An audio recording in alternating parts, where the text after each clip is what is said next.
We welcome you to Northern Virginia, where a familiar face returns to Segra Field tonight. Ryan Martin and his Oakland roots make the cross-country trip to take on Loudoun United, and tonight's match is presented by Segra. We say hello and welcome from Segra Field alongside the former Manchester United goalkeeper Gary Bailey. I'm Sam Goldfarb, and Gary, it is a Loudoun side still hunting its first league victory of the season, but 3 consecutive draws at home in league play. That's not bad, but you've got to turn draws into wins if you want to go up the table. Right now, they're way outside a playoff spot, had a lot of injuries, got to take that into account, but they'll be looking to try and get some extra goals and keep it tight to the back. But when they do score, especially when Thor Ulfason was available, which unfortunately is not, look at those finishes. That one top corner, this one, little 1-2, bang, back of the net. It is a side that is depleted, to your point, but in midfield, James Murphy has been the anchor all year. He's the captain. He's so good at winning second balls, at driving that midfield. Also good at passing between the lines, and they'll need him to step up hugely today. He is the beacon of consistency in the heart of the park for Loudoun. On the opposite end of things for Oakland, stop me if you've heard this before, Ryan Martin leading his side, another strong start to the campaign. The best ever start in club history for Oakland roots. He's translated that success from his 7 years at Loudoun to Oakland, and you see the numbers on your screen across the board. Improvements in goals scored, shots on target, and less goals conceded for a side that missed the playoffs a year ago, right back in contention. But of course, the headliner with the Roots is their attack, and they have been firing on all cylinders in the early going. Yeah, they've been really, really good. One man stood out, Wolfgang Prentice, early on. He's got the most goals, 4 in total. That's a nice little header. This one, just a long one over the top. And he measures that bounce absolutely perfect. Just puts it over the keeper. Scored a banger against Tampa Bay Rowdies as well. And then against Las Vegas, Peter Wilson came to life. But first though, Batash, what about this for a strike? Fantastic left foot, back of the net. And then one of the 3 goals Peter Wilson scored, provided by Prentice. Lovely touch into the corner. You headlined that Vegas match. Peter Wilson, as you said, came to life. Did not score in his first 5 league matches. Gets a hat trick last time out. And one of those goals was a penalty which he won himself. So scored 2 goals with normal play, won a penalty, took it. That is having a massive impact on a game, and they'll be hoping he has a similar impact here today. Last season's Golden Boot winner, hoping to keep up the momentum here. Just about ready to get everything underway here in Loudoun County. It is a Loudoun side that hunts its first victory of the league slate. An Oakland squad looking to continue its strong start. Stick with us. Lineups and kickoff next.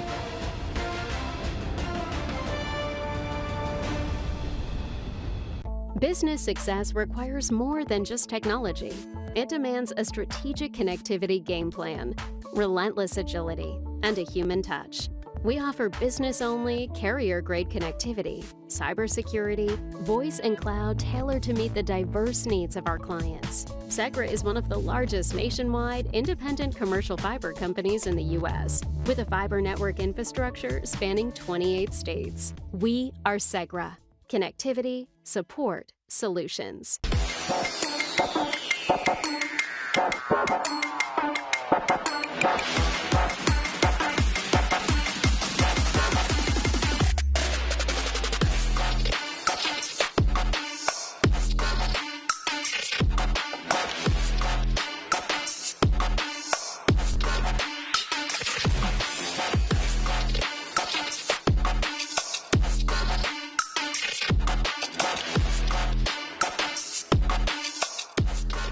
You have the power to save.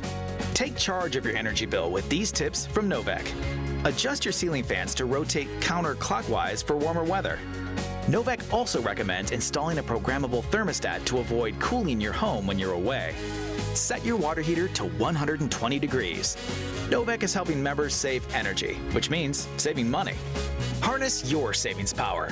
Find more tips and tools at novec.com/save.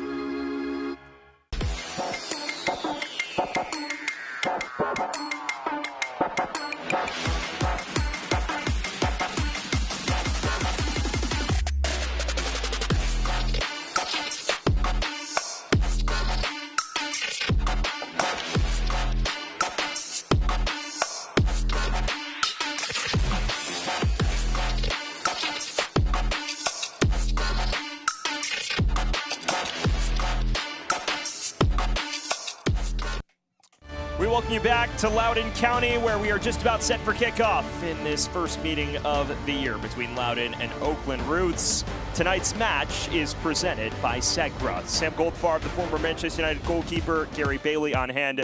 Gary, tonight's starting lineups presented by VSI, and only one change for Loudoun between the sticks. Yeah, Adam Beaudry's back in goals for Ethan Bandre, who drops to the bench. Look out for the experience of 38-year-old Pedro Santos, and also the skills up front in the number 9 position of 22-year-old Kimi Ordonez. This is a squad with plenty of talent, despite being ravaged by injury. Ordonez leads the line. Their opposite numbers, Ryan Martin goes with this lineup, heavy rotation after rotating for the Prince Cup last week. Yeah, 5 changes. Rafael Spiegel back in goals. Keegan Tingy starts against his old club. Babosi Biarunga in midfield. Wolfgang Parentis and Peter Wilson. Between them, 7 goals. They will lead the attack alongside Trejo. Danny Trejo, someone who is craving a goal at the moment for Oakland. Just about ready to get everything underway here at Segra Field. Loudoun still in desperate pursuit of that first league victory of the season. It is an Oakland squad that has only suffered the taste of defeat once all year, so something will have to give for one of these two sides. Oakland will get us underway. Tommy McCabe against his former club, and we are underway here on the East Coast. Loudoun and Oakland in a cross-conference clash, and Trejo already has a pop that rolls wide. Sam Goldfarb, the former Manchester United goalkeeper Gary Bailey on hand. And Gary, we spoke to Anthony Limbrick. He spoke about how he feels the performances are improving week to week, but he said it himself, some of these draws at home need to become victories and fast. They certainly do, but when you're missing some of your key players, it's very, very difficult. And we've already seen Ulfasen how many and wonderful goals he scored. Abukura's another one. So they're having to plug the gaps. They've only got a handful of players on the bench, and they've got to hope the players out here on the pitch in black can do the business today. But he said, you know what he had been happy with? The resilience that his team has shown. And there he is, the Australian. They've been super resilient. They've been really strong. They just, as you say, need to find those little moments, those little through balls to turn a draw into a victory. Anthony Limbrick is someone with tremendous levels of experience, despite being relatively young. Coached for years in English and Welsh football, and of course, probably his headline experience as an academy coach came with Southampton when he worked both under Ronald Koeman and Mauricio Pochettino. So some high-level mentors he's had throughout the years, and now looking to translate that as a head coach in the States. Yeah, really positive when we spoke to him. The sort of coach that you think you would like to play for, because he found, even though the team are struggling towards the foot of the table, he said, you know what, we're so close to getting all the big results. We've played some wonderful soccer, and he said, honesty is one of our core values. And I said, I tell them when they play badly. He said, and I tell you when you're talking to us, I'll tell you when we play badly. And he said, we haven't done that bad so far, except maybe one game. He said, we just haven't had that final pass to finish teams off.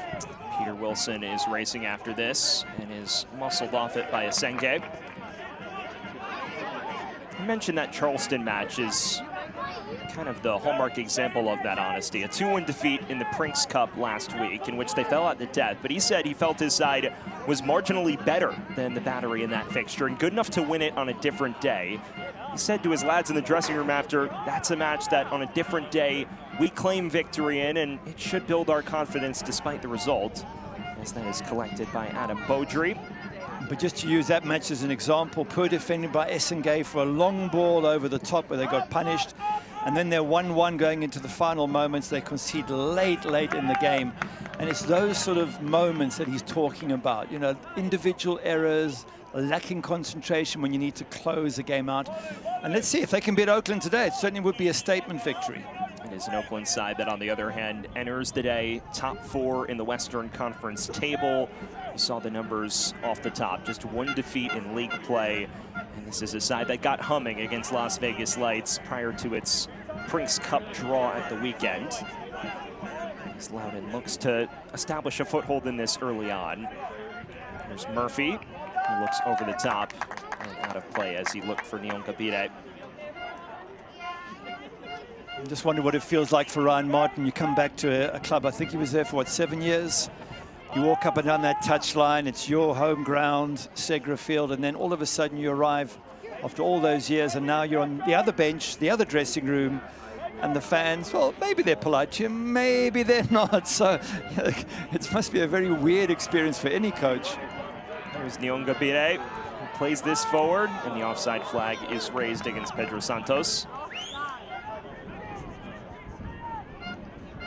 It is an interesting point you bring up about Ryan Martin, the former longest tenured consecutive head coach in USL Championship during his 7 years with Loudoun, and of course guided them to their first playoff appearance in club history. And if you know anything about the history of Loudoun United, a club that began effectively as a feeder club for DC United and MLS, and since then has been taken over by new ownership, a new identity has come into the fold, and Ryan Martin made the most of a situation where maybe he didn't have the most resources to bring in some of the top talent, and guided them into consistent playoff contention by the time his final 2 years at the helm rolled around. He was regarded as probably the most underrated coach in USL Championship, and has translated that to Oakland. Shakusen picks this off and goes for goal, but that is deflected out of play. I guess if we're talking about players coming back, got to mention Keegan Tingy, Tommy McCabe, and Florian Velo not starting here today. And they would have, you know, they'll be excited to come back to their old club as well. Certainly quite the experience for all those guys. Players who are familiar with the playing surface as well, which is a little different to Oakland's Coliseum.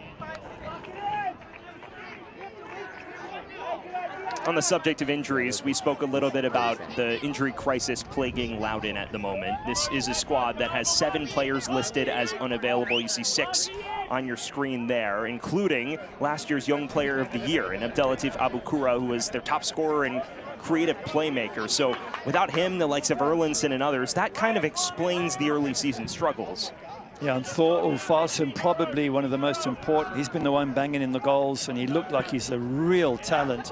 We actually asked Anthony Limbrick about him, and he said he's even better in training. So to miss out on those players, but you know what? Every team will have injuries. Every team will have to do without their top players. Maybe Loudoun are getting it out the way now. Hopefully for them, they become injury-free as the season moves on. There's Wilson coming a bit deeper to collect for Oakland. He's dispossessed. Murphy sprung forward to Kimi Ordonez, who was offside anyways.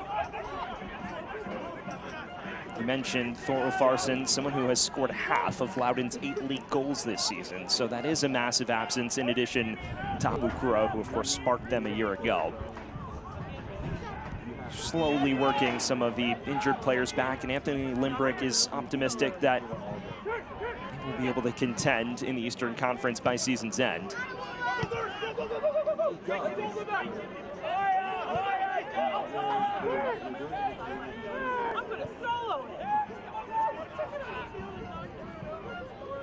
This is launched forward towards Trejo.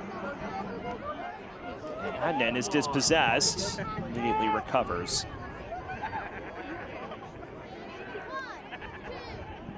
Murphy.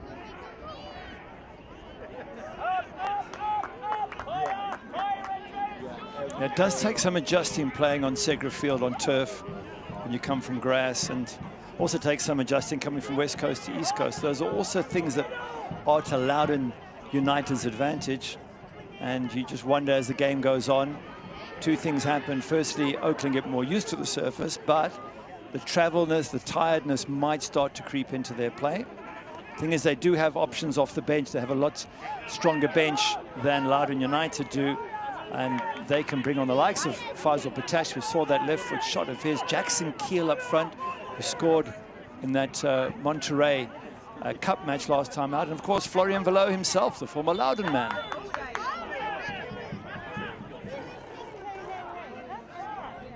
It is an interesting point you bring up, because I do believe Oakland actually traveled yesterday as well. So adjusting to that, in addition to the time shift perhaps, is something they'll have to weather.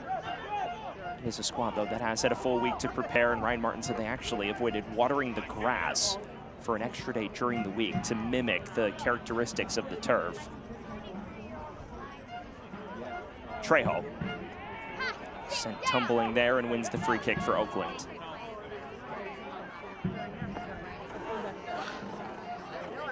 Oakland certainly have the talent up front with Prentice 4 goals, Wilson 3, and Danny Trejo, who hasn't scored, but we know he can score.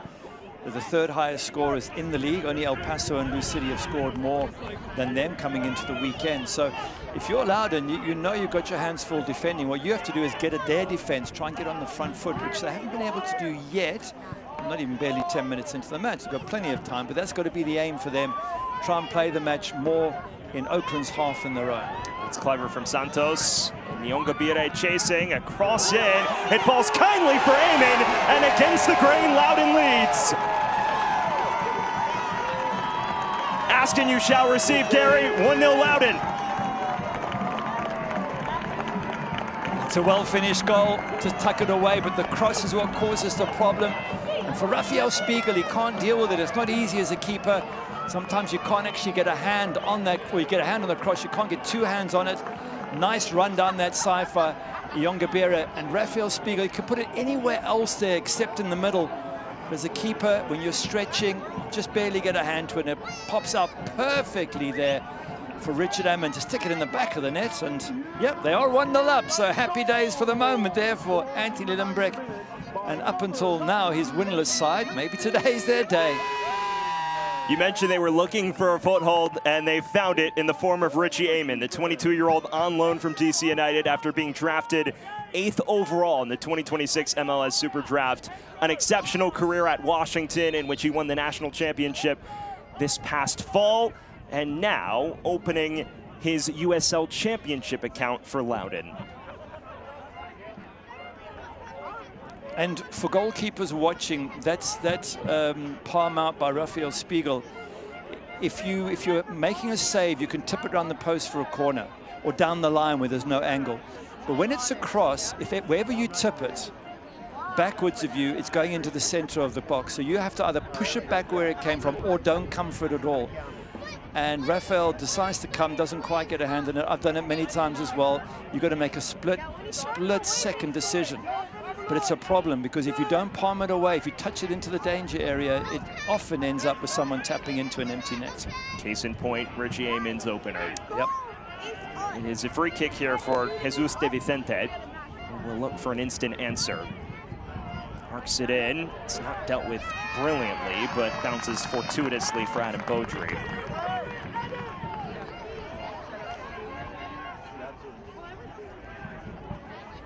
Well, if you are Spiegel, how do you put a mistake like that behind you? It's not really a mistake in as much as if you feel you have to come for it because there are attackers there, then you come and you hope you palm it away, and if you don't, well, you've taken that risk, it hasn't come off. It's not like a bad error, but it does annoy you as a goalkeeper, because people will look at you and go, well, the keeper palmed it out into danger. Why didn't he do something different? So yeah, it will bother him. But you don't let that get you. You just keep on playing your normal game. He's been really good this season, Rafael Spiegel, keeping McIntosh out the team. So other than his sending off a few matches ago when he threw a second ball onto the pitch, other than that crazy moment, I think he's been pretty good. Ryan Martin did mention as well that he took full accountability for it, served his suspension, and has been exceptional since returning as well. Top 5 in the championship in saves, but this is given away. There's a quick break forward for Oakland. Biaranga knocks it along, but Loudoun able to recover. And Jakusan commits the transgression.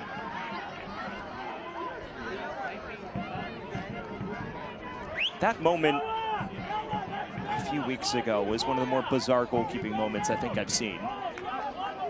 Yeah, crazy, wasn't it? Dying moments of the match.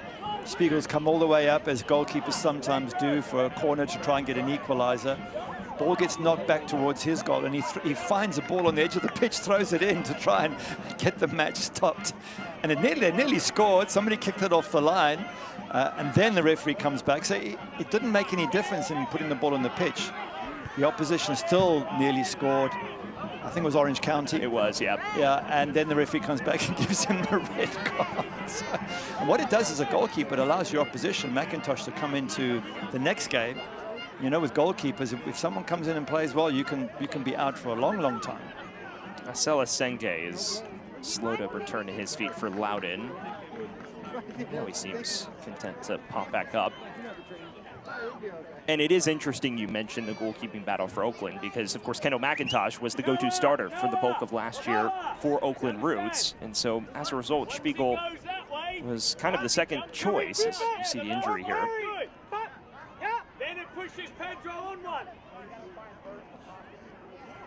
There's also a goalkeeping battle on the other side. Adam Beaudry coming in after Ethan Bandre played the last match. Those two battling it out for the #1 spot there at Loudoun United. Fans out in full force here at Segra Field as the home-standing Loudoun United hunts the first league victory of the Anthony Limbrick era. You see he's animated as always on the touchline. Someone who's been quite optimistic about their performances of late. The hard-fought 3-3 draw against Louisville, in which he feels on a different night they could have pushed on and won it. Not to mention the gritty draw at Hartford a few weeks back in league play. This is a new step, leading against Oakland Roots, one of the top sides in the Western Conference, through the opening quarter of an hour, and we'll see how they build on that. As Asenke is now back to his feet, and that's a positive sight for everyone involved, especially a Loudoun side that has been quite depleted personnel-wise.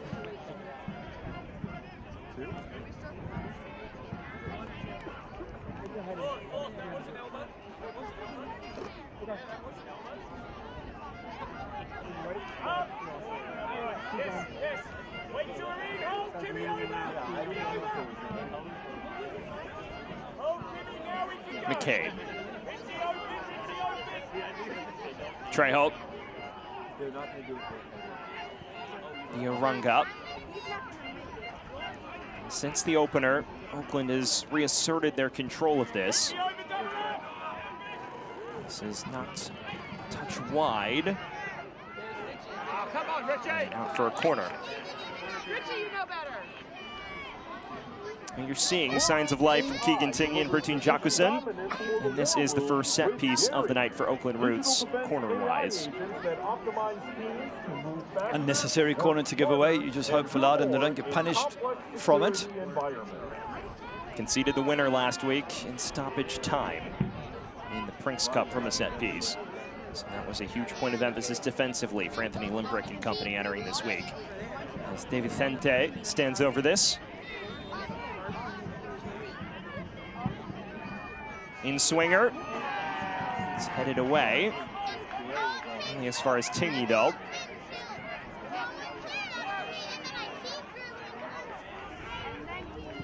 McCabe back into the mix, punched away by Beaudry, and we will run it right back. That's a good punch by Beaudry. As the ball comes in, he's made up his mind to go for it, and it's driven in, so it's very hard for defenders to clear it. And he comes in with a punch and gets it away from danger. More target practice for David Thente.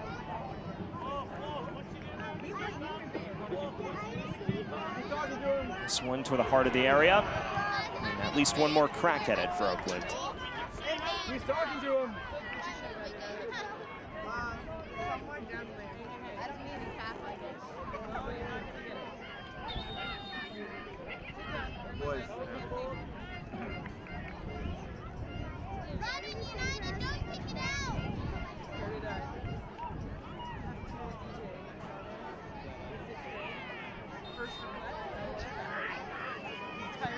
Third corner in quick succession to the back post, and it was a real chance for Keegan Tingey.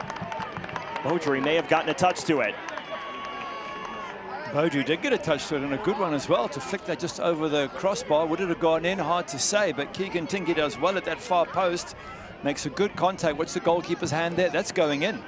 He has tipped that over. Watch again his right hand. Was it right or left? He gets it up and over. Quick reactions. And now there is a goal for Oakland.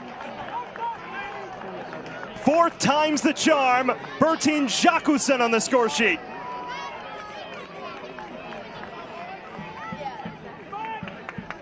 Well, there is the response Ryan Martin was hoping for, and Oakland Roots is level. Oh, it's a header knocked in. The goalkeeper done so well to keep them in this game there, but the near post, you've got to win your headers. Jacqueson just gets a touch on it. Nothing that Beaudry can do in goals.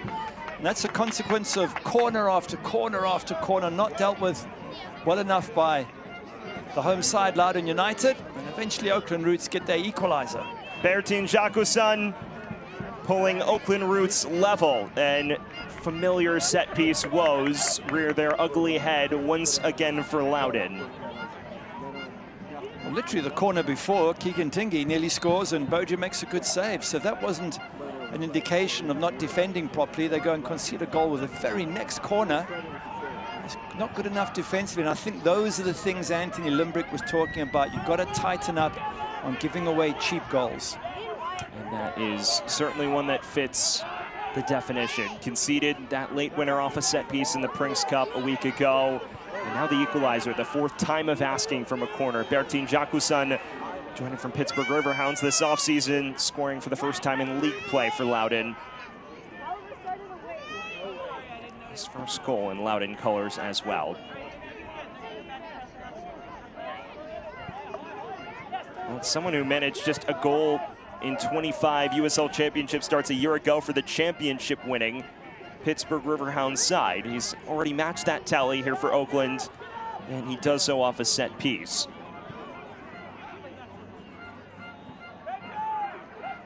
"20 minutes gone and all square despite Loudoun's bright start. Jacquesson gives it away here though. There may be something on, it's just beyond the reach of Kimi Ordonez though.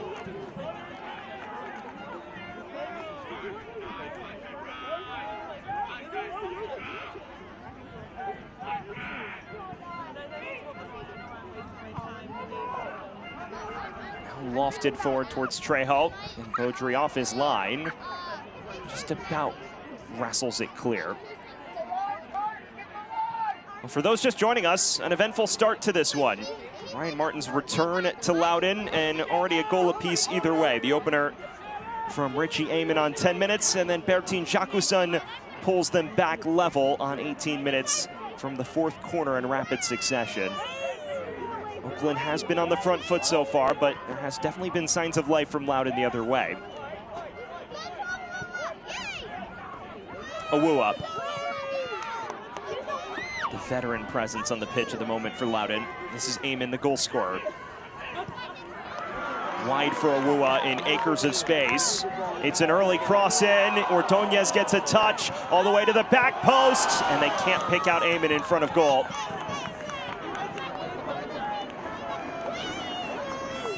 Positive response, though, here from Loudoun, and they continue to push on. Santos's cross, and Spiegel this time collects with relative aplomb. Good little half chance there, wasn't there, for them? Good ball put in. The touch there from Kimi Ordonez could have gone anywhere. Goes towards the touchline, then it gets pulled back, and once again, there's another little half chance for Loudoun, which they're unable to capitalize on. Back and forth we go here, Gary. Well, fans, the USL on the CBS Sports Network continues on May 13th with a primetime showdown. Newcomer AC Boise takes on high-flying FC Naples at 9 p.m. Eastern on Wednesday, May 13th. Catch all of the action on the CBS Sports Network. All part of the extended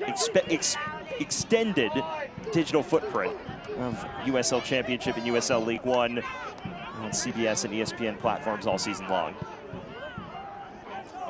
Struggled with that word, didn't I? There's a cross in, it's dangerous. Beaudry gets a punch, still loose. They make a mess of it, but they clean it up. Beaudry struggled with that, so you're good company, but lucky to get away with that one. Keeper does well in the end to pounce on it. Some good ball in there from Oakland and really testing that Loudoun defense. And here we are sort of a quarter of the way into the match, and we've had some really good soccer, exciting, positive play from both sides. Amon switches the play wonderfully here to Nyongabire. Cuts inside and tries from afar. Spiegel all over it though. Good goalkeeping, body behind the ball, don't let it slip under. Oh, here's the previous one. Ball comes in, goalkeeper does well just to punch it before Peter Wilson could get it, and then down the other end they go. There's the shot, body behind the ball, hands behind the ball, solid goalkeeper. End-to-end high-octane action. It's exactly what the championship has advertised.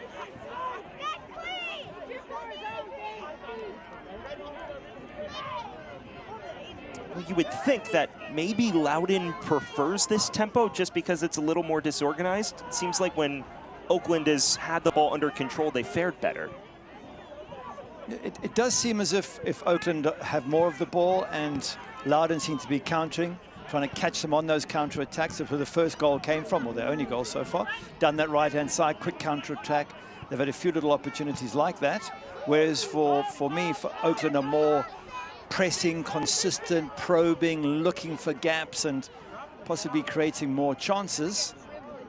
It is an Oakland side that has become more possession-heavy under Ryan Martin. A little more emphasis on control, which maybe is fitting, seeing as last season in a less controlled environment, they conceded the joint most goals in the league and missed the playoffs. So there's a bit more of a consistent identity under Ryan Martin, so to speak. As Awuwa bashes this clear towards Ordonez. It's a heavy touch from him.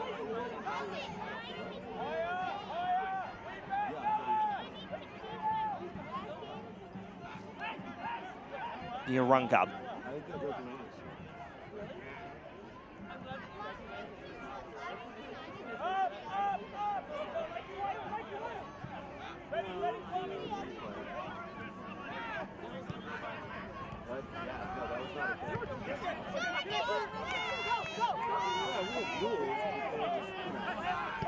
Shakusan.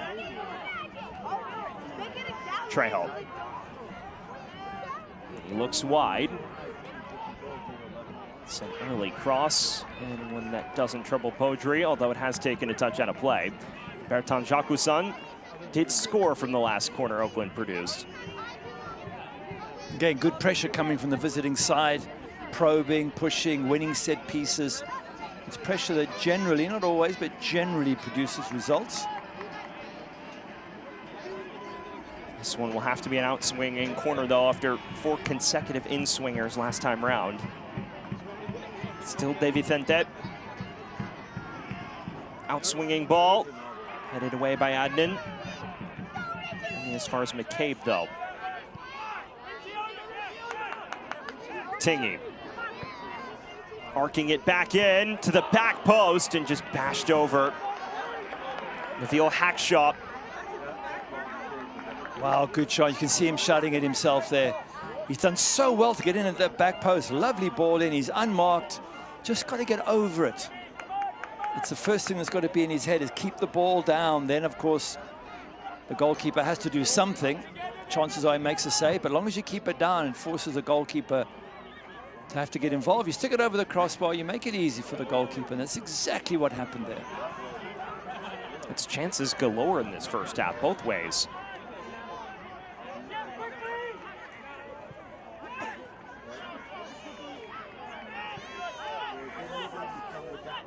Super. Joined Loudoun this offseason after years in Chilean football. Nyongabire dances past one defender and drops him in the process. Knocked along by Murphy. Santos looking for an angle to cross. Nobody waiting immediately at the back post, though. Jacquesson. Trejo lost his footing.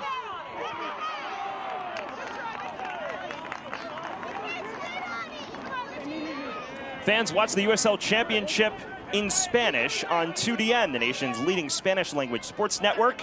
Go to uslchampionship.com for the complete USL TV listings. Just shy of the half-hour mark. Alongside the former Manchester United goalkeeper Gary Bailey, Sam Goldfarb on hand here in Loudoun County, where it is all square between Loudoun United and Oakland Roots. A 10th minute opener from Richie Amon canceled out by Bertrand Jacquesson's equalizer 8 minutes later. And we've had plenty of chances for either side to nudge themselves in front since. It's been definitely an easy on the eyes type affair so far. Very positive, you know, good football, incisive up front. A little bit risky at times, perhaps. You can see a high press coming here from Oakland Roots. I think both managers will be happy with how good their team have been in attack. Super looks in behind for Ordonez, but Spiegel off his line to collect. Ordonez hasn't had much good service. He's been up front on his own, nothing played to his feet, nothing for him to attack in the box as yet. Ordonez is quite the talent, exceptionally high potential, as this is pinged over the top, a real chance for Oakland. Prentice's effort deflected out of play. What I like about Prentice, he hits that on the volley. He doesn't wait for it to land and then try. He knows he has a little window of opportunity. He hits it. Yes, it gets blocked. That's why, for me, he's been scoring goals. He just has this sense of grabbing the opportunity when it comes. And a lot of folk there at Oakland believe that he could go on to much, much higher level MLS and maybe even higher than that. He's nearly matched his goal tally in league play from a season ago already. He's done so in a more out-and-out winger role. De Vicente's corner. This is cleared away at the near post. Only as far as McCabe. Back into the quarter of uncertainty. It fell for Trejo, but only momentarily. I wonder if Trejo could have headed that, bringing it down. It's a clever idea if you can pull it off. He's headed back into danger. He wasn't marked there, wasn't closely marked anyway at the far post. And that's been an occasion that we've already seen Keegan Tingey at the far post from the other side have a free opportunity now with Danny Trejo. He's not tightly marked, so there'll be a couple of issues that Loudoun United have to deal with at halftime. And of course, they've conceded from a corner. So again, poor marking. And this is the same exact position, corner kick wise, that they conceded that equalizer. An in-swinger from Jesus De Vicente. Comes from this exact flank on 30 minutes. Arcs in. Beaudry has a much easier time with this one, though. And he looks to go direct. Never reaches a woo up.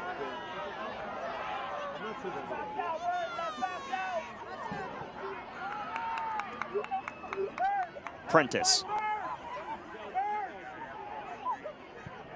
They'll look to switch it here again. Jakusan.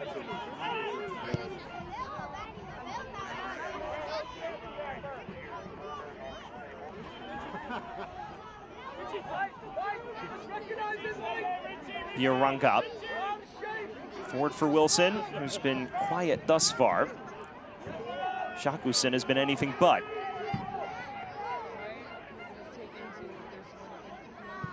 Low driving cross in. Stabbed away. Well, if you are Ryan Martin, what is your impression of this opening half hour?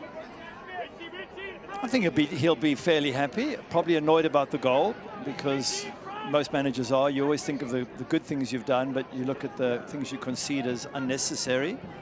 I think that was just good play from Nyongabera down that right-hand side.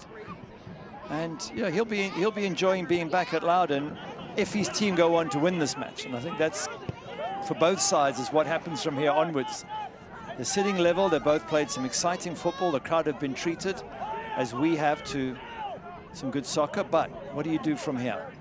When we spoke to him initially, he tried to downplay it, say it is just another match, but then upon some prodding was able to relish the nostalgia of the moment, discuss the number of positive memories he's had as the head coach of Loudoun United during his 7 years. Mentioned the Let's Go Loudoun guy as someone he was really looking forward to seeing, in addition to some of the memorable comebacks that led to their first ever playoff berth a season ago. To Anthony Limbrick's credit, when he was asked about the moment, obviously he's kind of on the outside looking in here, he said that he's never met Ryan Martin prior to today, but has only heard positive things, and there's still a very positive connotation surrounding his name at the club. They're very grateful for his efforts. This is Trejo for Oakland. Prentice looking for the return ball, and now cuts inside. Falls to the edge of the area for McCabe, and the former Loudoun man can't make his former club pay there. There's some good defending there from Noah Adnan in that right back position, or right centre back position. He blocked Prentice twice there with shots that, if they get through, that could have caused Adam Beaudry all sorts of problems. So again, Loudoun having to do more of the defensive work from my perspective. He's done decently well, Adam Beaudry, in goals. Nothing he could do about the goal itself. And as I mentioned earlier, they just need to get more on the front foot and get Kimi Ordonez and Pedro Santos more involved in the attack. On cue, Ordonez laying it back off. Now they look for Eamon.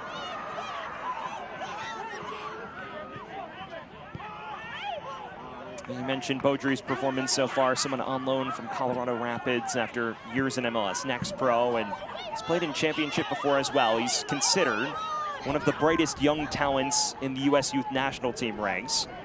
Was the starter during the United States' run to the U20 World Cup quarterfinals this past fall. So he is someone with a CV that is nothing to scoff at.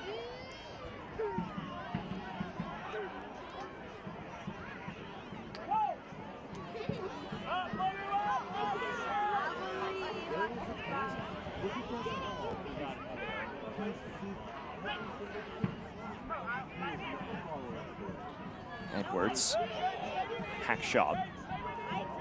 He's been a long-time veteran of USL Championship. Got himself sent off a couple of games ago. Neville Hackshaw, excuse me, not the right way to get sent off. He was on a yellow card, chasing back an attacker and hacked him down from behind. Got a clear second yellow, off he went. And you know, when you start losing players in the middle of matches, it's hard to go on and win them. And that was at home against FC Tulsa. In the end, they held on for the 1-1 draw. Maybe could have had more if Neville Hackshaw had avoided the second yellow. And talking of yellows, there's one out, and it looks like it's targeted towards Andres Super. Gary, you've manifested a goal. You've manifested a yellow card. You have some special powers tonight. Well, the problem is, and we say this every time, once you're on a yellow for something that you don't really need to do, then every tackle you make afterwards, you've got to be careful. How many players have we seen make a silly second tackle or get a second yellow and then regret the first one? And it also changes the way you play, because now Super's going to have to bear in mind, every time he jumps, keep your elbows down. Every tackle you go into, maybe rather leave it alone rather than come in a second late and get a second yellow. So it impacts your game hugely, and that's why you've got to try to do everything to avoid that first yellow. That yellow card was presented by Continental Cards. Shakusun cuts it back to Danny Trejo, across the face, and bashed away.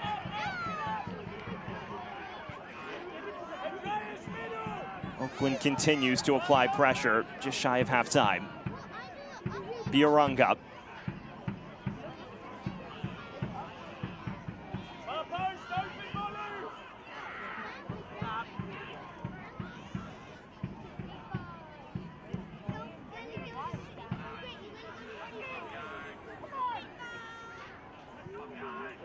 Wilson lays it off nicely. They pick out Trejo, who has a crack but can't put it on frame, and seems slightly frustrated with himself after the fact. I don't know if he rushed it. I mean, I know he hasn't scored any goals, and he's looking at Peter Wilson with 3 and Prentice with 4, thinking, I need to score. But he takes it so well and turns with it. And then instead of maybe taking a touch, getting yourself settled, he just turns and hits in one move. And it would have been one hell of a goal to do that and score from 23, 24 yards out. So just felt he could have just taken a little bit more time with that, just settling himself and making sure he found target. And that might be the pressure, as I say, of him not having scored this season, that he's snatching at opportunities. He has a track record of being an exceptional goal scorer in this league. Of course, he's best known for that season in Phoenix, where they went on to win the USL Championship final, scored 19 goals across the regular season and playoffs. Have yet to see him recapture those heights, though, since returning to the league a year ago with Birmingham and then joining Oakland in August of last year. Of course, when you have Peter Wilson alongside you, maybe you don't rack up the goal numbers you did at a previous destination. Maybe not, but you'd think he'd get 1 or 2. It's just because he's such a good finisher. And when he does start scoring goals, and you add Prentice and Peter Wilson into the mix, wow, that will really be a frightening front 3. It's a big part of the reason why many feel this Oakland side could go on and contend for Western Conference honors and potentially beyond come October and November. Eamon. Awuah.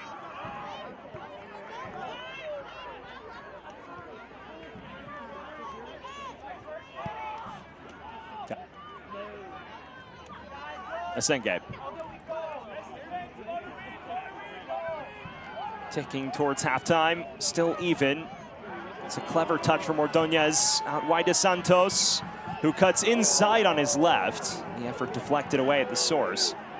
There's still a player down for Oakland who took the brunt of that, and it may be Hackshaw. I'm just wondering what happens if Hackshaw doesn't get in the way of that, because that was hit so well by Pedro Santos. It was flying.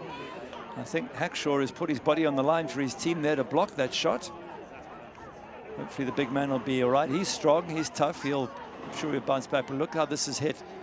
It's on target. Goalkeeper's already made the dive, Rafael Spiegel. He's decided he didn't want to cover that goal just in case that ball gets through. Well, Van Select is proud to be the official match ball supplier of the USL Championship. From the grassroots to the pros, Select is there every step of the way. Visit us.select-sport.com for the latest Select product specials and more. Select, the player's choice. On the subject of Pedro Santos, how about the goal he scored last week? Wow, what a volley that was, edge of the box. Fantastic strike. But again, you need to get the likes of Pedro Santos, Kimi Ordóñez, Richard Aymon into goal-scoring positions and give them service. Any touch he's had in that box, Aymon, he scored. But it's easier said than done, and that's the whole art of soccer, is to get into the box. And the thing for Loudoun is they haven't had as many touches in the opposition box as their opposition has in the last 3 games. So every game they have played, the opposition have had more touches in the opposition box. Charleston had 27 to their 18. Hartford again, similar figures, 27 to their 18. And Lou City, they had 21 to Loudoun's 15. So in every case, if you're getting 4, 5, 6, 7 touches less in the box than your opposition, clearly they have more opportunities to create a goal-scoring chance. So that's again why Loudoun for me, need to be more on the front foot, more involved, but they're missing key players who make that happen, and it's now up to the others who have a chance right now to see if they can get the magic going, get the ball in the box. Well, to your point, 9 touches in the opposing box for Oakland, just 4 for Loudoun so far. Both numbers actually seem quite low. But Loudoun especially is disadvantaged in that category at the moment. Yeah, I mean, you can't read everything into stats, but just generally speaking, the more often you get into your opponent's box, the more likely you are to score. Just, it sounds fairly logical, and Loudoun need to do more of that if they can. It's a clever touch from Super. Can't pick out Aymon though. Now the other way. Trejo looking to create something. Beaudry handled that well. McCabe.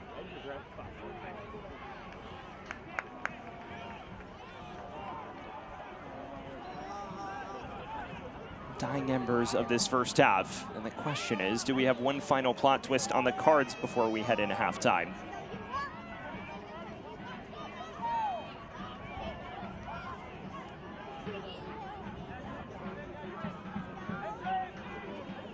Murphy. That's disrupted. Wilson. Upended. The referee waves play on though. This is Super. Sprays it wide, but can't find Aymon. Only as far as Akinyode. This is probably the most cohesive spell of possession we've seen from Loudoun so far.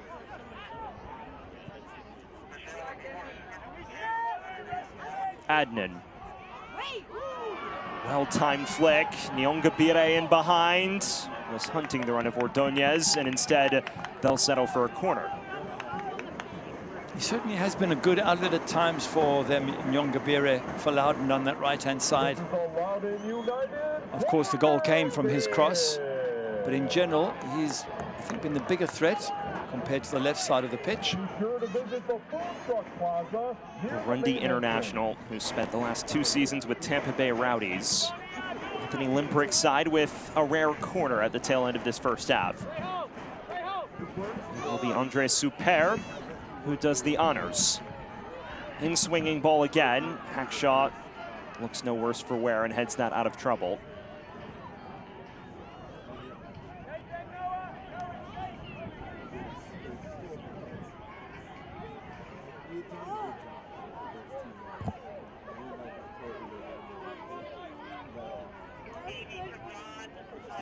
That is a Loudoun side that has only beaten Oakland Roots once. That came 3 years ago in 2023. Since then, Oakland has won each of the last 2 years, including a 2-0 victory on this very ground last year against Ryan Martin, as that's a physical coming together, and the referee has a decision who to show this yellow card to. Both players are prone on the deck. Peter Wilson is one of the two down. Let's see who gets the ball. Oh, it's hard to see there, isn't it? It's the coming together of legs and knees. It does look like...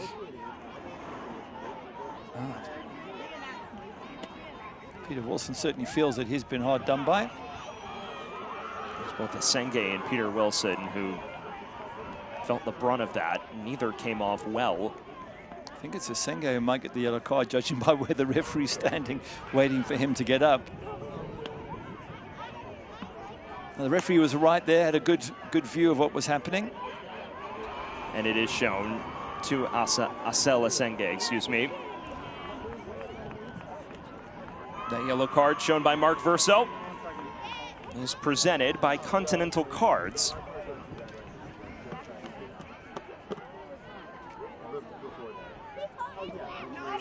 Second Loudoun man in the book, excuse me.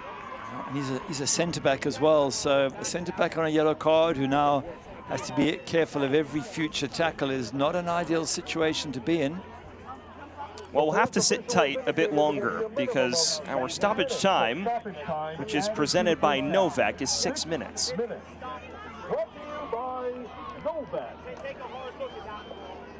You do bring up a good point in the sense that maybe that yellow card was less avoidable than Super's.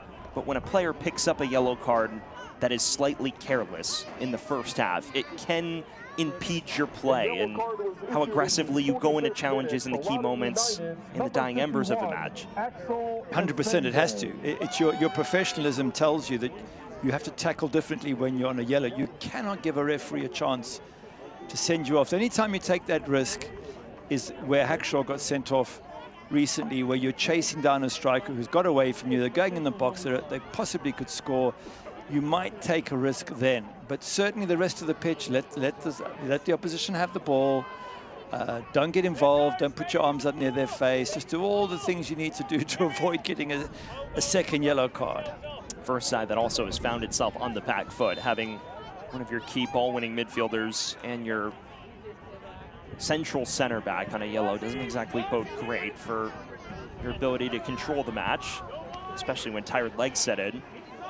Jacqueson, underlapping run from Tingy, arcs in across to the back post, headed across the face, but overhit for Wilson. That seemed to be the intention from Wolfgang Prentice.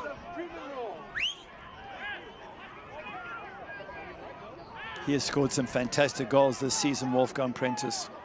Just a great touch. They've got him playing out wide on the left, but he's so good. You almost feel like you want him to play up front alongside Peter Wilson, Danny Trejo as a front three. He does join them occasionally, but a lot of his service has been out wide on that left-hand side. And I'd like to see him almost more central because he's got an eye for goal. When talking to Ryan Martin, he mentioned how the biggest point of emphasis this season was to simplify things for Wolfgang Prentice. Basically tell him, run in behind, run between the channels. That's your primary focus, and he's had a lot of success doing that. As Wilson is tackled aggressively by Akinyode, who may be fortunate to escape a yellow card here. Which I think is the point that Peter Wilson's saying. Let's have a look at it again. Well, it's hard to see exactly how that all went down, but Peter Wilson's taken a few knocks in this match. Yeah, it's late. There's no question the ball's already left Peter Wilson's foot, so to your point, it could very well have been a yellow card. Instead, it's just a free kick for David Thente.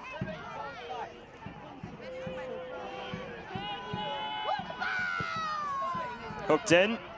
Not enough power behind it. Trejo. Dispossessed, and perhaps something on for Loudoun. Nyongabire. Ordonez holding up and looking for options. Instead wins a free kick.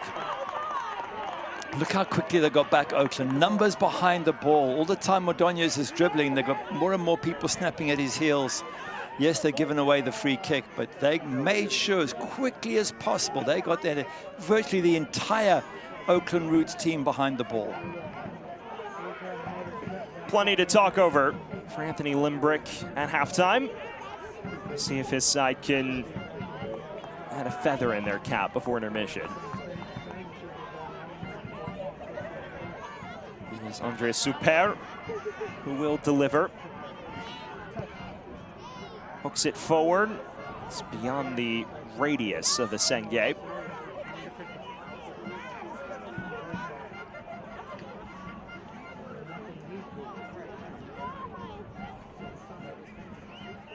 Two-thirds of the way through our added 6 minutes.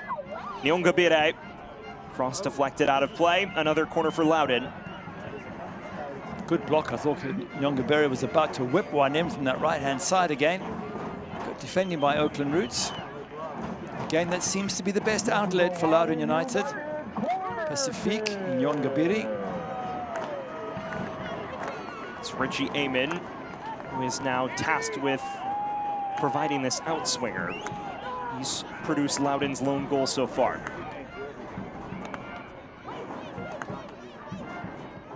They take it short. Santos back to Amen. Pass Biarunga. Cut back for Ordonez. Heavy touch, took it out of his reach.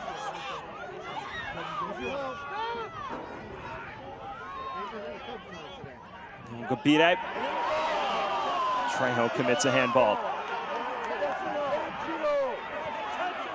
They're saying it's a deliberate handball. I don't think it was. I think he was trying to bring it down and with his chest. Anyway, things getting a little bit touchy out there on the pitch at the moment. Lots of appealing to the bench and to the coaching staff and getting a little bit gritty. Always testy when a former coach returns, isn't it? Absolutely. Gets the fans hyped up as well. Can Loudoun produce something before the half? This time, no. It's likely the final sojourn forward for either side.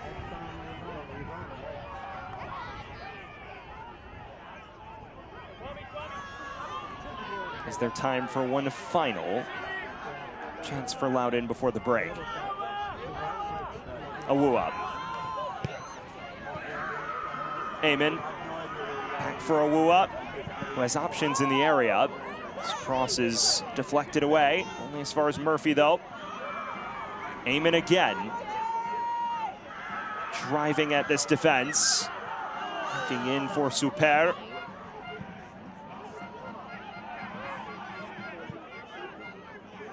The referee continues to wave play on.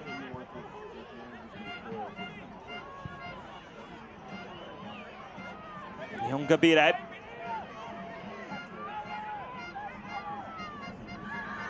Cuts in. Super. Santos. One final corner before all is said and done.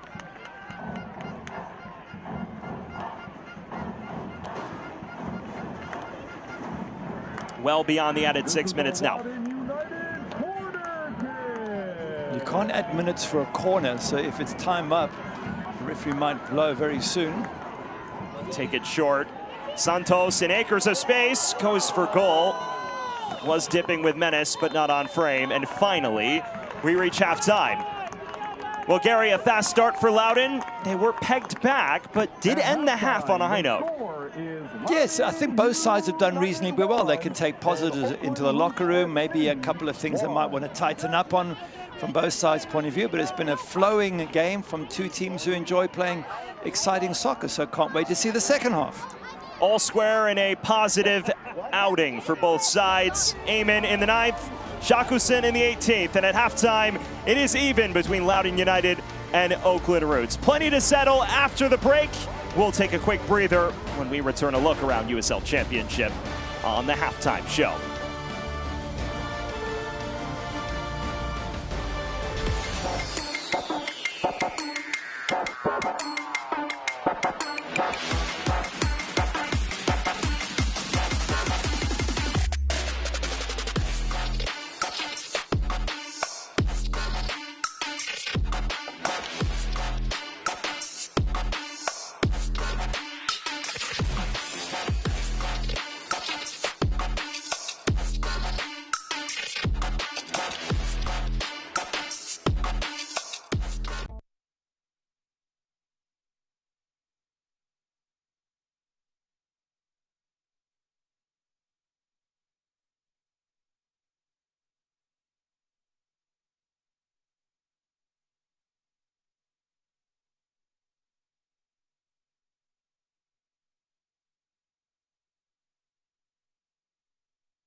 Segra Field, we welcome you back from Northern Virginia, where at halftime it is all square between Loudoun United and Oakland Roots.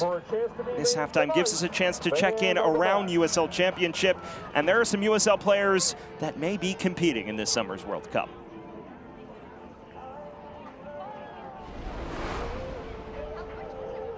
With the field for World Cup 2026 now set, the USL can enjoy its place in the countdown to history. Never before has an active USL player taken part in a World Cup, until now. For the past 2.5 years, more than 30 players from USL Championship and League One battled through World Cup qualifying. This summer, 6 of them have a chance to hit the field for their respective country. Miami FC teammates Eloy Rom and Jurgen Locadia made history, helping Curacao qualify for the World Cup for the first time ever. Curacao will face Germany, Ivory Coast, and Ecuador in group play. And for the first time since 1974, Haiti will take part in the World Cup, following a very unique road through qualifying. 4 championship players, Duke Lacroix and Garvin Matusala of Colorado Springs, Delence Pierre from FC Tulsa, and Carl Sente from New Mexico United, led Haiti through qualifying without playing a home match. Now the Haitian team faces a tough group at the World Cup with matches against Brazil, Morocco, and Scotland. But while World Cup qualifying owned the spotlight in late March, several USL players took part on U.S. youth national teams, also on the world stage. Colton Swan of Charleston Battery scored a goal for the U.S. Under-20 team against Argentina in Argentina. Orange County SC's Tyson Espy played for the Under-17 team in Paraguay. And the U.S. Under-18 team played in Portugal, featuring Ramiz Hamuda from Birmingham Legion, Brandon Days of Louisville City, and Jameer Johnson from Orange County SC.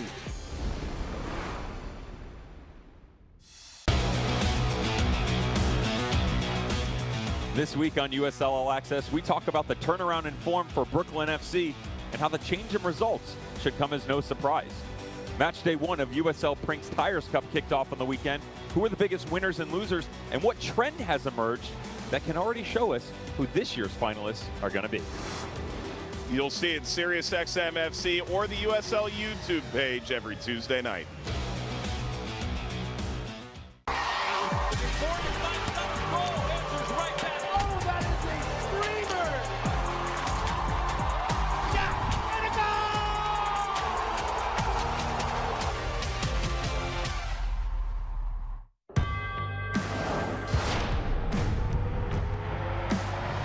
Prinks Tires in the USL help soccer journeys everywhere to drive harder. From city playgrounds to suburban sidelines, from early mornings to late nights, from fun with friends to winner takes all, from the biggest fan to the biggest heart. And at every turn, Prinks Tires will be there for the long haul. Pain doesn't care who you are or why you hurt, but pain can be mastered if you know the way. Fight back with Tiger Balm's legendary herbal power. Trusted for over 100 years, our proven blend of camphor, menthol, and essential oils tames pain with the strength and speed of the tiger, so that you can rise above pain and get back to living. This is the way of the tiger.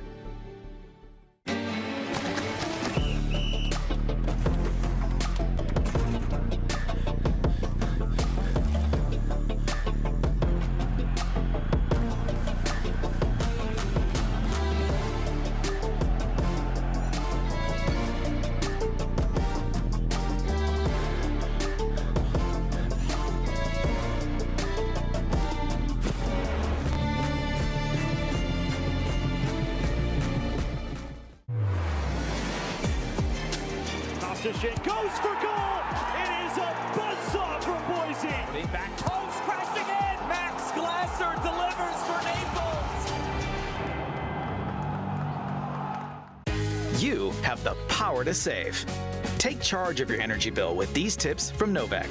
Adjust your ceiling fans to rotate counterclockwise for warmer weather.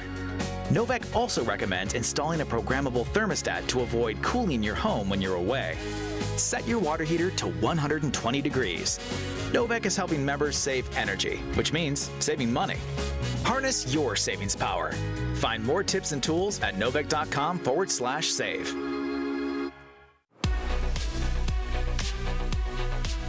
It is halftime in the USL Championship. We hope you're enjoying your match so far. I'm Dan Lucas inside the USL studio. Let's take a look at some of the headlines in the championship. Last year's Golden Boot winner has awakened. Peter Wilson of the Oakland Roots went goalless for his first 5 matches in league play, then erupted for a hat trick in the Roots' 4-2 win over Las Vegas Lights. That's the first Oakland hat trick since the Roots joined the championship. In round 1 of the Prinks Tires USL Cup, Charleston Battery got an added time game-winning goal from Graham Smith. The 2-1 victory extended an incredible streak of 13 unbeaten matches against Loudoun United. The Battery's last defeat against Loudoun happened in October of 2019. Congratulations to Rhode Island FC's J.J. Williams. He scored his 50th career goal in the championship in Week 8. Williams becomes the 13th player to hit the 50-goal, 25-assist milestone in championship history, and he did it in less than 170 matches played. Upcoming USL national broadcast May 13th, AC Boise and FC Naples in League One. Back to USL Cup play on the 16th with Richmond Kickers in Charleston, and Rhode Island hosts Brooklyn on the 23rd. All 3 matches are on CBS Sports Network. Those are the USL headlines. We're getting closer to the second half. Let's get you back to your match.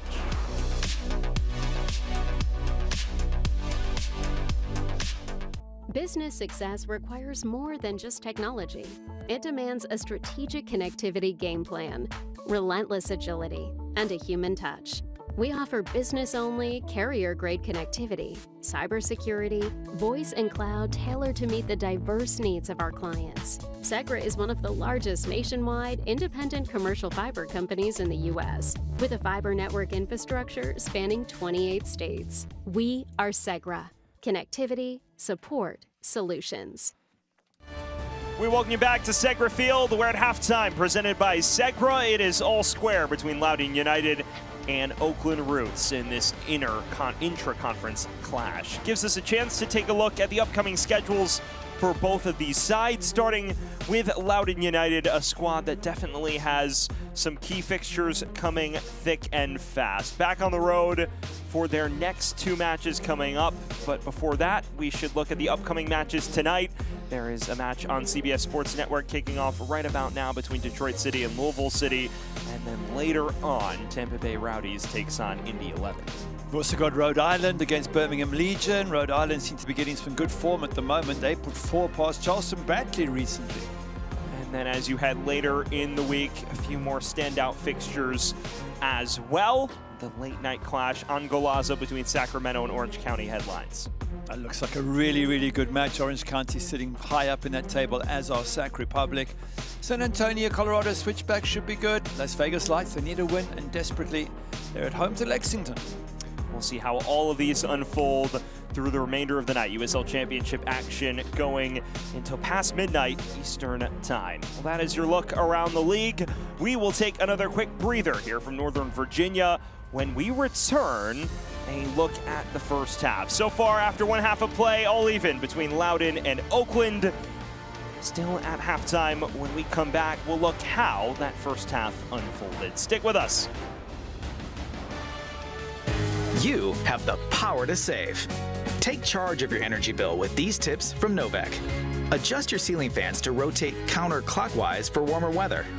Novec also recommends installing a programmable thermostat to avoid cooling your home when you're away. Set your water heater to 120 degrees. Novec is helping members save energy, which means saving money. Harness your savings power. Find more tips and tools at novec.com/save. Business success requires more than just technology. It demands a strategic connectivity game plan, relentless agility, and a human touch. We offer business-only, carrier-grade connectivity, cybersecurity, voice and cloud tailored to meet the diverse needs of our clients. Segra is one of the largest nationwide independent commercial fiber companies in the U.S., with a fiber network infrastructure spanning 28 states. We are Segra. Connectivity, support, solutions. You have the power to save. Take charge of your energy bill with these tips from Novak. Adjust your ceiling fans to rotate counterclockwise for warmer weather. Novak also recommends installing a programmable thermostat to avoid cooling your home when you're away. Set your water heater to 120 degrees. Novak is helping members save energy, which means saving money. Harness your savings power. Find more tips and tools at novak.com/save.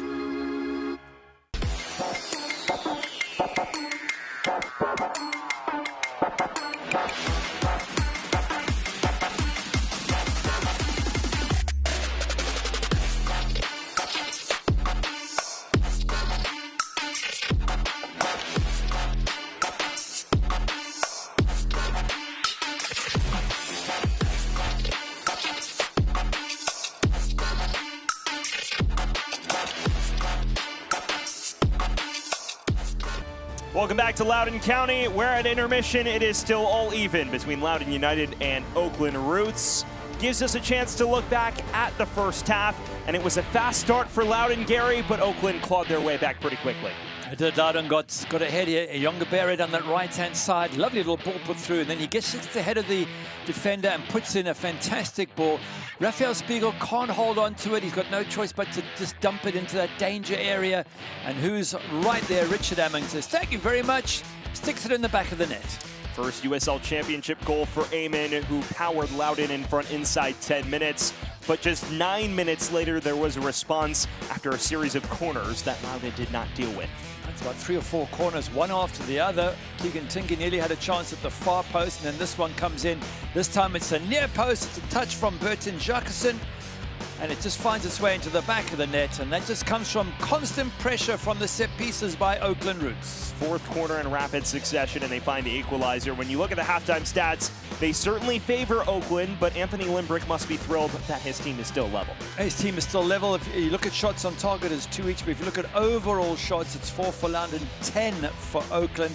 They have definitely been more of the aggressive side. They've had 19 final third entries for Loudoun to 40 for Oakland Roots. So Oakland Roots more on the front foot. Can Loudoun, though, push them back in the second half? That is quite the stark contrast between the two sides, and it does exemplify how the run of play has gone. But still, all even on the score sheet, and Loudoun well and truly alive as it hunts for its first league victory of the Anthony Limbrick era.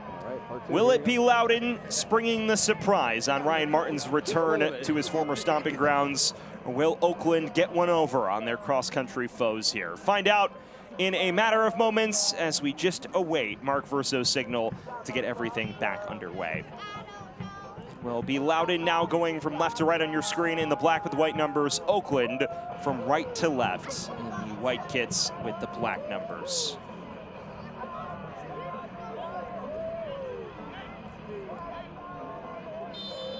And we are back underway. Loudoun hunting that first league victory. Oakland looking to continue its brilliant start to the campaign. Sam Goldfarb alongside the former Manchester United goalkeeper Gary Bailey. It was a strong performance from Oakland in the first half, but Loudoun more than holding its own so far. As you see Oakland's string forward here, this is Trejo who lays it off to the edge of the area now, and well, that was always audacious and did not trouble Beaudry in the end. I'm just wondering what Ryan Martin would have said at halftime to his Oakland Roots players, but they had a good first half. They were the dominant side. I think it'd be more of the same, just maybe take it up an extra level and keep an eye on the younger Barrett on that right-hand side for Oakland, who was a bit of a threat first half. But if they can do that, Oakland, they can repeat the first half, and there's every chance they can leave here with at least a point, if not more. Eamon ushers this wide. Options in the area. It's a low cross, one that doesn't quite trickle through. Is run down by Murphy, though. And Awuah left it dangling.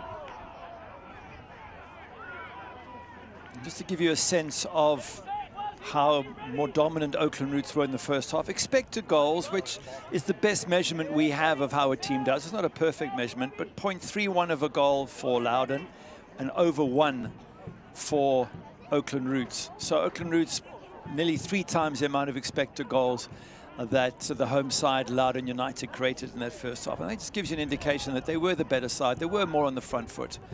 But to Anthony Limbrick's point when he chatted to us. He said, my team has been stubborn, they've been resilient, they've hung in there, they've got draws, they've got results when the other teams might have struggled. So maybe that's what this team is all about. Until their star players get fit, they're going to have to dig out results. It is about just not falling out of contention before your stars return. It seems to be, at least.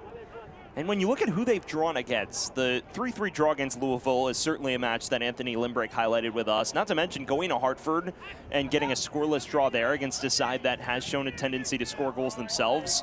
Those are two results that he highlighted as a sign that they are making real strides. And on a different night, they could have won either of those fixtures. Now they find themselves in another toss-up type affair. And the question is, can they spring themselves in front? And to your point, besides those two draws, the last match was a loss to Charleston with a goal in the 93rd minute. So it could have been a draw against Charleston. It certainly could have been a win at Hartford and a win at home to Lou City. It's fine margins. And again, to be fair, when you're losing your two best strikers and they're not available to play, that just might be the difference between the draws and the wins.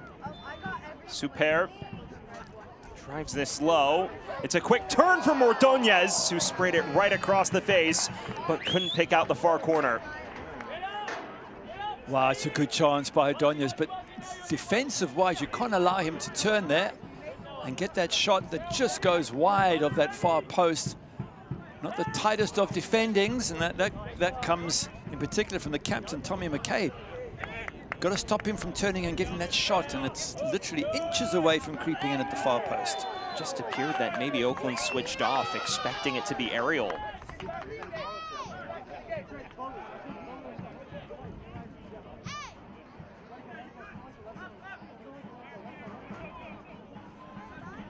Well, fine margins, as you say. Put a pin in that moment, depending on how this shakes out.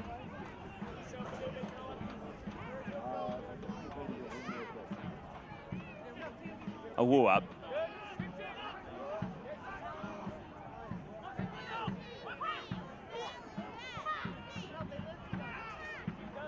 Akinyode looking long. Ordonez running in behind. The flags did stay down, but he couldn't keep that in play.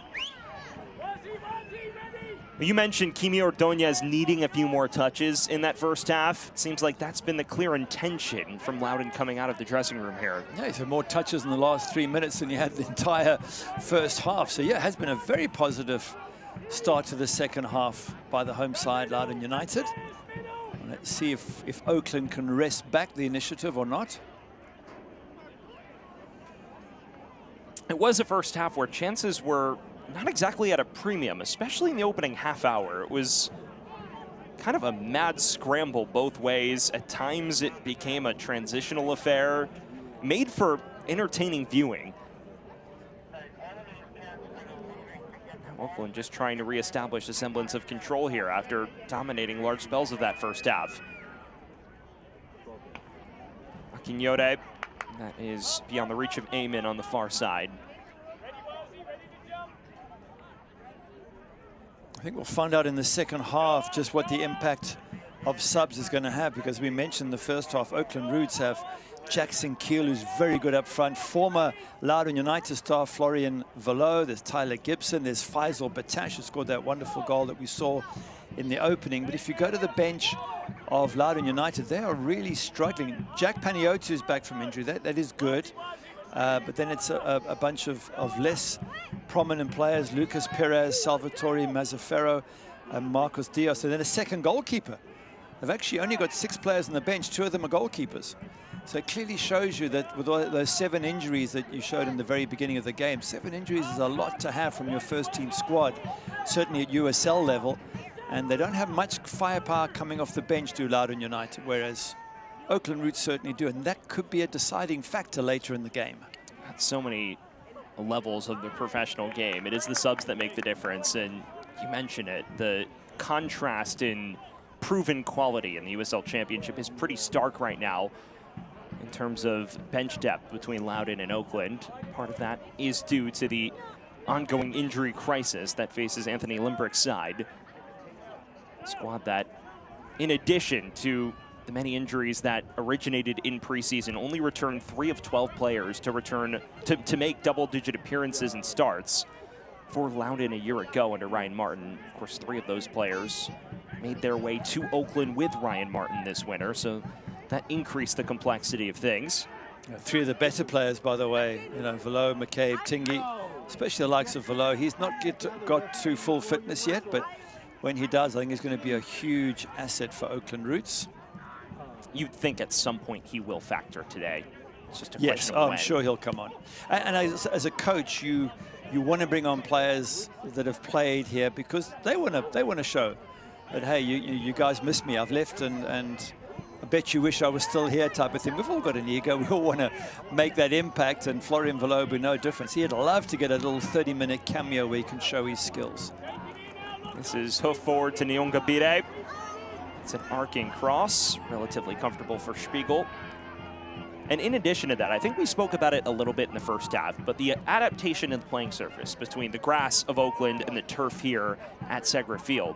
There are 3 players who understand how the field plays, and Velo, a key midfield presence that also can pop up front, understands that more than most. Multiple years under Ryan Martin with Loudoun, so his presence on the pitch, not just a veteran on the field, but a veteran of this particular field, could make a world of difference as well.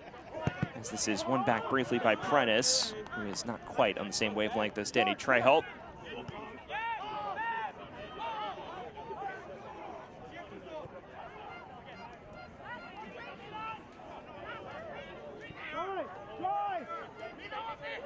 Murphy looking forward. Ordonez is in behind. The offside flag stays down for now. Murphy continuing his run. It's nearly a scintillating bit of interplay to find Santos. Instead, Oakland looking to carry out. And immediately that is snuffed out. Awua. Eamon. He was the architect of Loudoun's goal in the first half. Look at those white shirts all packed in there in 2 banks of 4, make it very difficult to play through. Ordonez plays through all of them, had his effort blocked. That would have been something miraculous. And now the other way for Prentice.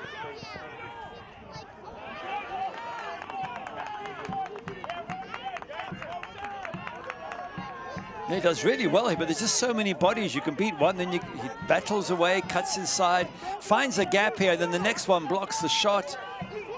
You might get lucky, you might get a deflected shot go through, but so much sharp in the second half, Kimi Ordonez, because he's getting service and getting a chance to show how good a player he is. He is someone with a world of potential, has cracked the Guatemalan senior national team ranks as well. And talking to Anthony Limbrick, he's put a lot of emphasis on telling Kimi Ordonez to hold the ball up more, especially last week at halftime against Charleston. Said he was pretty verbal with him about needing to hold the ball up, and that was a point of emphasis. And here tonight, not so much emphasis on hold up, but he has definitely created a fair few opportunities for himself in the second half. The last one being the biggest moment of the lot. Quick throw here. Trejo holding off his defender. Can't lay it back into the path of Tingy though.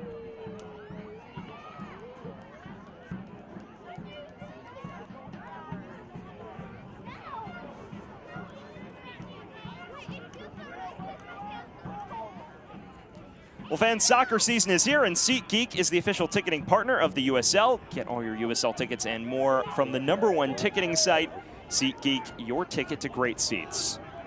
Not a bad seat in the house for Ryan Martin's return to Loudoun County, and as things stand, still all square between Loudoun United and Oakland Roots. Sam Goldfarb alongside the former Manchester United goalkeeper Gary Bailey. It was an early opener from Richie Eamon. It was an equalizer 9 minutes later from Bertrand Jacquesson. And we have found ourselves at level since the 18th minute. Here's McCabe, one of those 3 Oakland Roots players making his return to Loudoun in addition to Ryan Martin.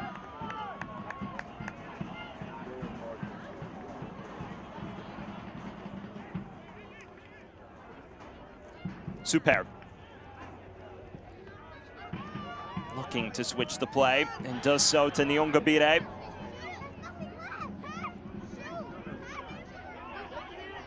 Santos.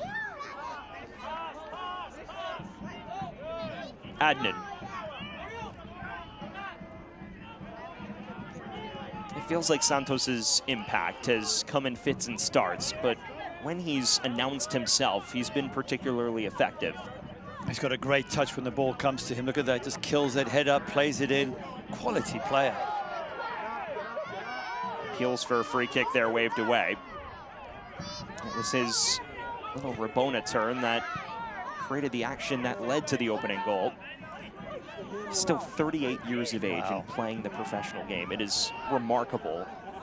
174 appearances for Columbus Crew. Played for Braga in the Portuguese First Division, also for DC United. So, yeah, that's why he's got such a great touch. He's a quality player. Maybe not as fast as he used to be, but I'd like to use him more in the middle because he's the sort of control feature. He can give and go, control the ball, pass it. He's playing a little bit wide. I don't know if you get the full benefit of a Pedro Santos here on this, you know, tucked up against the lines. Does well the usher play on here. Doesn't keep it in play though. Well, on cue, you wanted to see Florian Valot, and now you get Florian Valot. So Valot, the first change for either side, and he replaces Danny Trejo. Somewhat frustrating day for Trejo. It is now Valot's chance to make an impact in a cameo that should be around 30 minutes, and it's presented by Segra. It's perfect for him, recovering from injuries, 30 minutes for him to come on and try and thread the ball through to Peter Wilson up front and try and get Wolfgang Prentice more involved. He's sort of tucked in on that left-hand side, and maybe a ball through from Florian Valot will get him in a more attacking position. It does feel like the game is calling for someone of his quality to unlock it. Prentice clipped at the heels. Pretty loud ovation for Valot. It seemed to be a positive reaction. Someone who did spend the last 2 seasons with Loudoun and is now in the midst of his 5th consecutive USL Championship campaign. 6 goals and 13 assists in 73 appearances with Loudoun United the last 2 years. They look long for Peter Wilson here, and he does catch up to it. Waiting support, was appealing for a penalty, and our referee's unmoved. We're still holding up that change for now.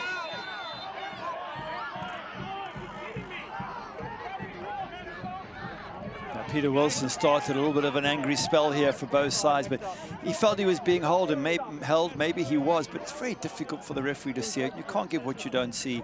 You know, without VAR you can go back and have a close look, but in these circumstances, it's very easy for defenders to get away with pulls and tugs because they can do it so that you literally cannot see what they're doing. And that's, I think, what Peter Wilson was frustrated about. There is no VAR in USL Championship, as Gary just alluded to. Also, you'd figure you should go down in that moment if you're actually trying to win a penalty. Santos, the other direction for Loudoun. Playing it forward towards Ordonez, but Oakland recovering so well in transition moments now. And now you get your 30-minute cameo for Valot. You've been awfully prophetic tonight. Pure luck, trust me. I think it was a yellow card brandished by the referee, but I didn't see to who or for what. He's busy writing a name down in the book, so we'll find out in a moment.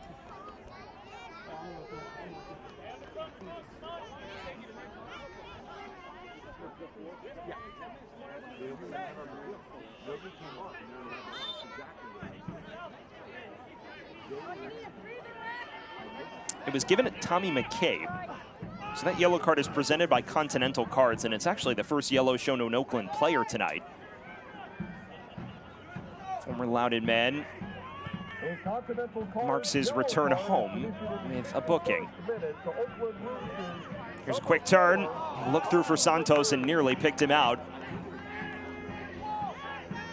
Di Vicente did very, very well to block that ball because that was on target, so going straight through the middle.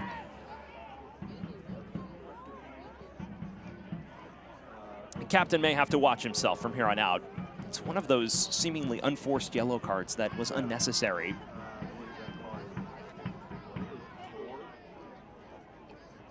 Look at the quality they've been able to bring on Oakland roots with Florian Velo. We mentioned there's a couple of other players we expect to see. Jackson Keel up front, good pace.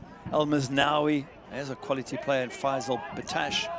I mean, all of those come on. They come on with fresh legs. They strengthen, especially when your team is tiring. They strengthen you in those last 20, 30 minutes of a game. Not so much on the bench, though, for Anthony Limbrick, for Loudoun, except maybe Jack Paniotu, if he is fully fit. Not sure if he's on restricted minutes or not.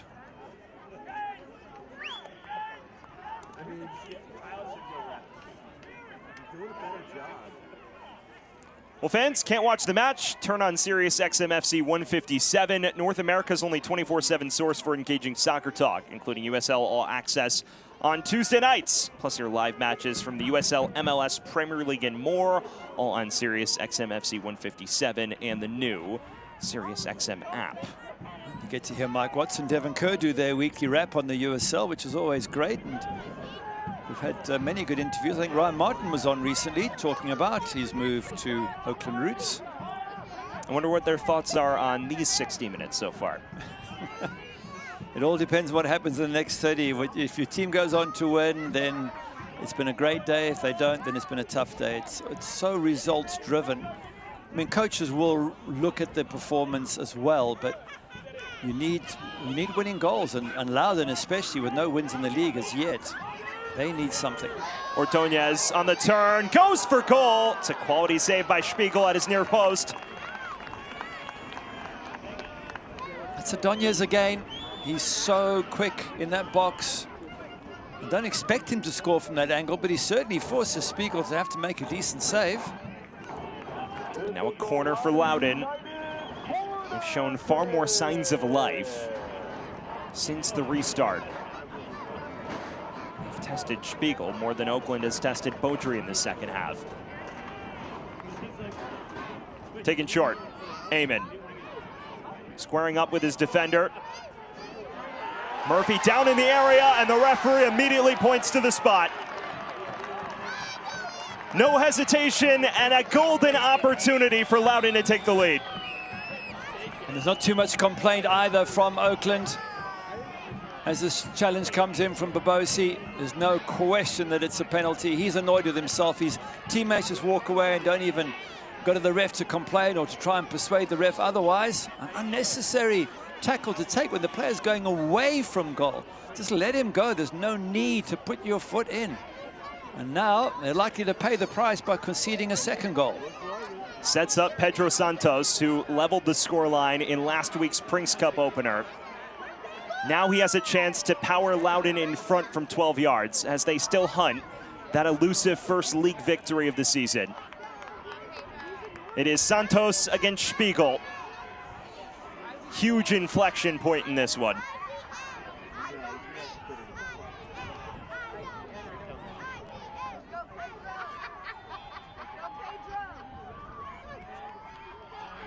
Santos rolls it in with aplomb, and Loudoun leads again.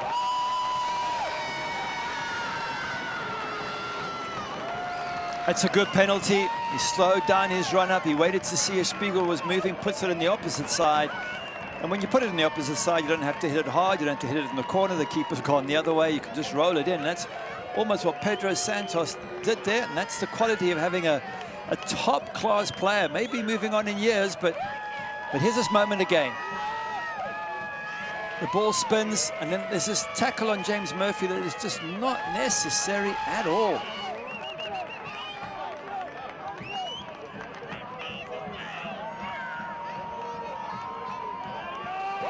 Well, it was a confident penalty from Pedro Santos, the native of Lisbon, Portugal, in year 20 as a professional footballer.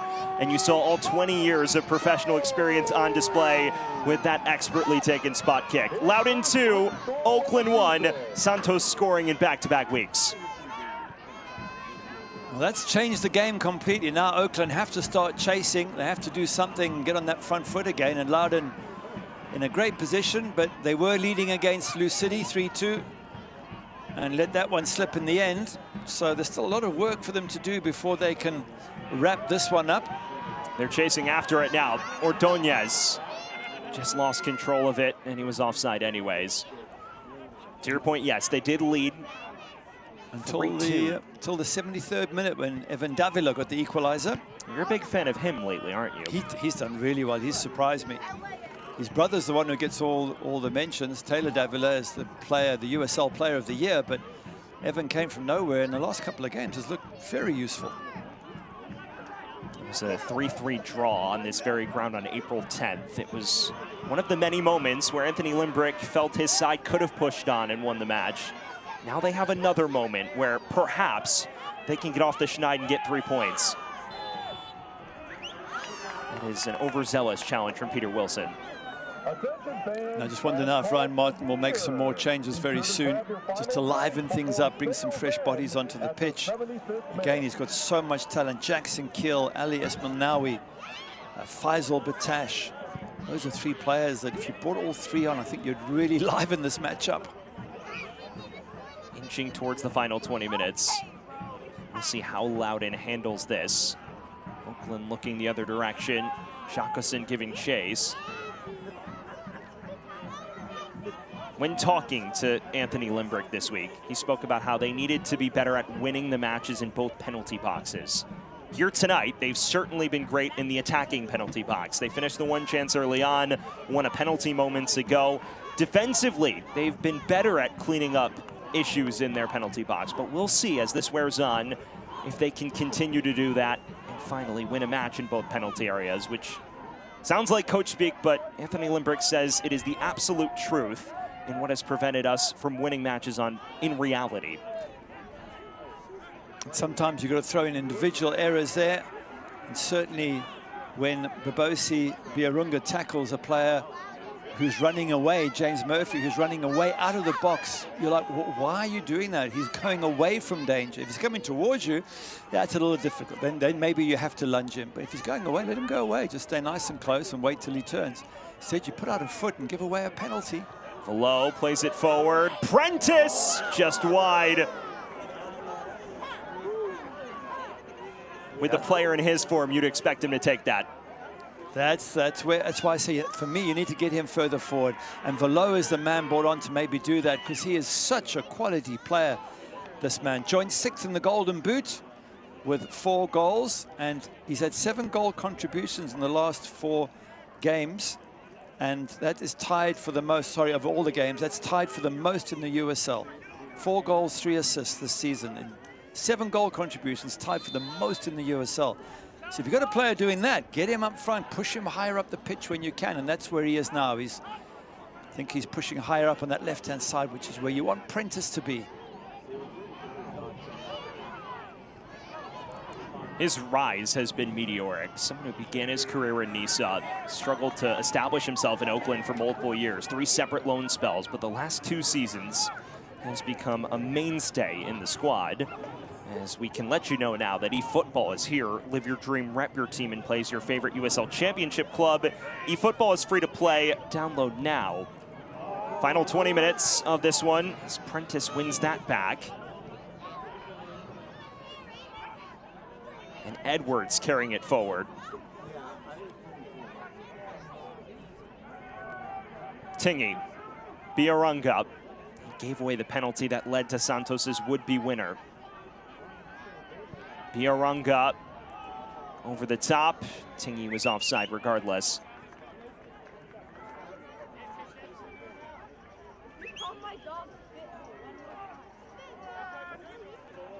Hi, kids. Stick around post-match to participate in some penalty kicks on the field. If they can hold on to this, Loudoun, that would push them right up the table. They'd be 2 points off a playoff spot. Just 2 points with 7 players out injured and hopefully back in the next few weeks. And that would be a decent position to be in. So if they can hold on for the next 20 minutes, that would be a fantastic boost to their chances of getting a playoff place in the East this season. It is remarkable how fast things can swing, especially this early in the season. Allowed inside that, when you look at the record on paper, it is not pretty, but it is a squad that has remained in contention in a lot of fixtures it's played. They've earned a lot of draws, and now a chance to secure a victory as 2 players are down, and our referee's just deciding which one to book between Santos and Prentice. I think it's Pedro Santos. He was a bit late with the tackle on Prentice. I believe you're right. Our goal scorer is slow to return to his feet. Let's have a look and see if we are right on that. Yeah, he gets the ball, Prentice, and plays it backwards and then gets kicked. So I think that is the right decision. So it is a yellow card to Pedro Santos, and now a change taking place. Sal Mazzaferro, the defender, is getting set to enter for Loudoun. And he's coming in for Andre Super. That is a clear defensive-minded swap. Mazzaferro is a listed center back, and he now replaces a proper midfielder. That substitution presented by Segra. Just waiting to wave him on. That yellow card presented by Continental Cards to Pedro Santos. A Continental Cards yellow card has been issued in the 72nd minute. So Oakland Roots SC's number 10, Florian Velo. Velo was just booked as well, apparently. Everything's gone haywire these last 20 minutes. That's the excitement of the game. Once you get a goal, it tips everything. Changes perspectives, and now Loudoun are feeling good and they've got something to defend, and Oakland are beginning to panic a little bit and try and push forward and try and win the ball back quickly, because the clock is ticking and everyone's aware of it. And in a few minutes time, Loudoun will really slow it down and take their time on free kicks, and of course Oakland will get upset and try and force the referee to move it along, and that's how it basically plays out at the end of games. Jacqueson wanted Wilson, instead broken up. They call it game management, which feels rather euphemistic, doesn't it? For wasting time, yes. Eamon just loses out. But Loudoun sticking with it. Eamon again, cuts inside on his right, clips it towards Nyonga Bire. Can't put it on target. A real chance there for Loudoun to make it 3. It was. I think he was just falling over, leaning backwards, falling over, and he skies it. But it was a nice move again, nice and incisive in that box. Eamon does really well. There's a touch there. It's all set up, and he just gets to the outside of his foot, and he is leaning a little bit back as well. So unfortunately, doesn't test the keeper with that. Now Oakland deep into their reserves. Tyler Gibson, a USL Championship veteran, is entering. Here's Bertrand Jacqueson, the lone goal scorer for Oakland, vacates. And in addition to that, one more change as well for the Roots. It is Jackson Keel, who you've been mentioning throughout the second half, and he will also enter for Oakland. Both those substitutions presented by Segra. Keel replaces Biarunga. That's a clear attack-minded swap. A proper center mid goes off for a proper center forward. And it's worth the risk, I would think, from Ryan Martin's point of view. Whether you lose 2-1 or 3-1, you've got to throw a couple of extra players forward. If you get caught on the counter-attack, well, that's life. But that's why the penalty has shifted this match completely, and why, for me, it's an error to give it away. It's a crucial, crucial moment in this match. Would it be out of place to say that Oakland's level has dropped a little in the second half as well? You could say theirs has dropped, or you could say Loudoun's up their level. And I think, to me, that's the sort of perspective I would take, because they came out second half, they looked to get on the front foot. They certainly got Kimi Ordonez more involved, and I think that's more of the truth. It's been more difficult for Oakland second half to play against Loudoun. Loudoun has been relentless in possession, to be fair. And here they are again. It's a brilliant ball. Murphy almost broke the lines for Nyonga Bire. Instead, it is just a goal kick, though. So all of those changes on your screen. Faisal Batash also just entered for Oakland Roots. He replaced Bertrand Jacqueson, and then Keegan Tingy exited for Gibson. All 3 of those changes presented by Segra. So a triple change for Oakland as they seek to raise their level and get back into this. Yeah, get the energy of fresh players who have only got 20 minutes on the pitch, so you're prepared to sprint for 20 minutes, and that's the impact you can have when you come on the pitch. Now inside the final quarter of an hour. And it is one that is sure to be testy. This is Gibson. a longtime veteran of USL Championship. Picks out Wilson on the turn, who drives ahead. Bundled over by Asenge, who, remember, is already on a yellow card. And another one has been shown. And if that is to Asenge, his day might come to a premature conclusion. And it is not Asenge. They have dodged a massive bullet there. There was a little nibble before that, wasn't that, from James Murphy? A yellow card has been issued in the 77th minute to Loudoun United, number 8, James Murphy. It is Murphy in the book. Asel Asenge is off the hook for now, and you saw him backing away from the play pretty dramatically after the fact, as that yellow card is presented by Continental Cards. Free kick here for Oakland in a very appetizing spot. It is Jesus De Vicente, who is the lone man over it at the minute.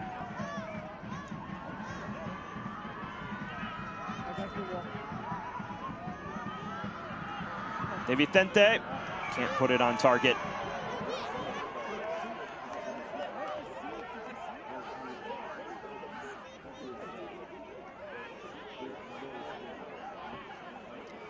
The USL Championship and League One are on CBS Sports and ESPN platforms all season long. Catch live matches and expert analysis every day on the CBS Sports Golazo Network and ESPN Plus. Go to USLChampionship.com or USLLeague1.com for the complete USL TV listings.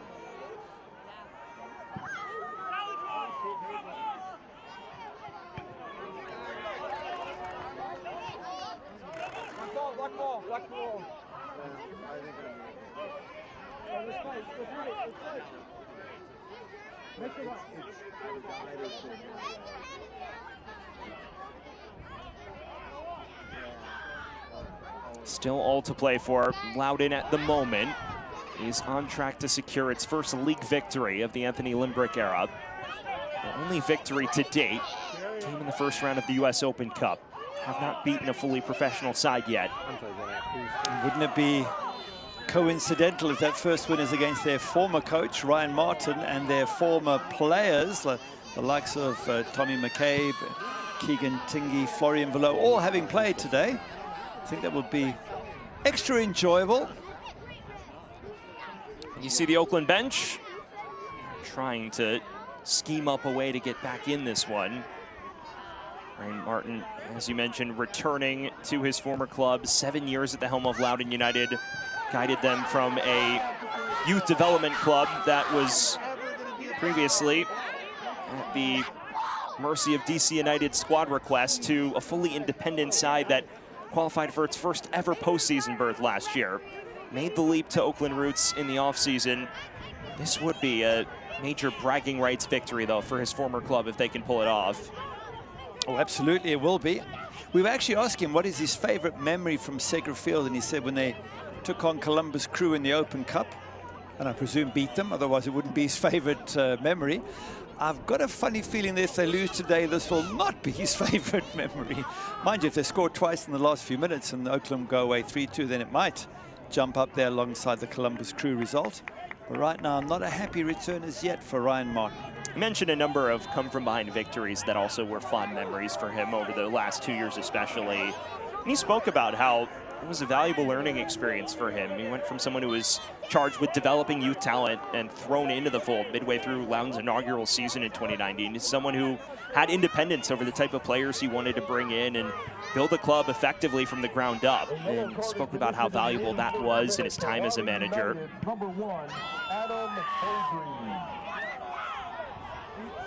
The yellow card was shown for delaying the restart there to Adam Beaudry, and that is presented by Continental Cards.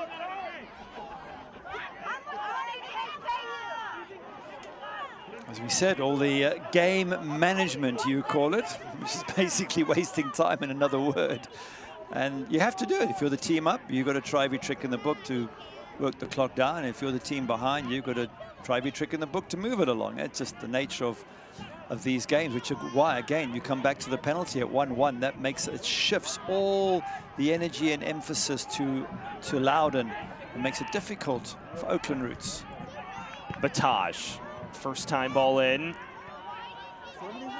Quick turn from Velo. Can't play it through to his counterparts going forward. Space the other way, perhaps for Eamon. Has Awuo with him, and he will play him forward.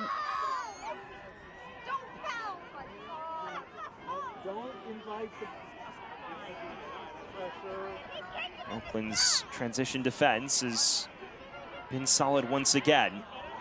Bataj. Referee ushers play on. McCabe strolling forward now.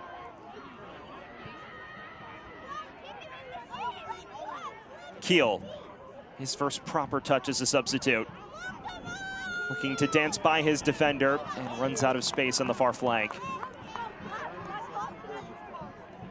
Well, fans, at Bellevue University, your success is the only thing that matters. That's why they offer education that's designed to help you achieve your next goal. Find out more at degrees.bellevue.edu/goals. More of the dark arts taking effect here. But he can't afford to get a second yellow. Patrice better move along.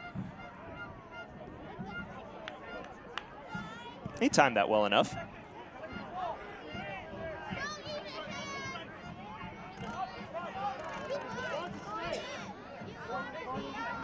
Well inside the final 10 minutes now. As things stand, Pedro Santos' 66th minute penalty.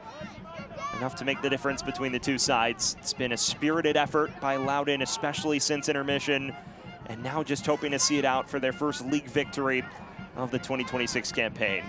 And what a victory it would be over their former coach and 3 former players, as we've touched on throughout the show here tonight. McCabe, Prentice, picking out some space now. Threads it through to Wilson, and it's a heavy touch that takes it away from his body.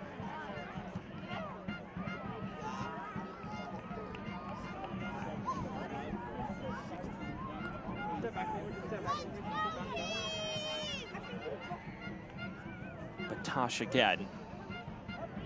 Velo. Loudoun is readying one final change. Hearing word that Murphy will vacate. Bataj.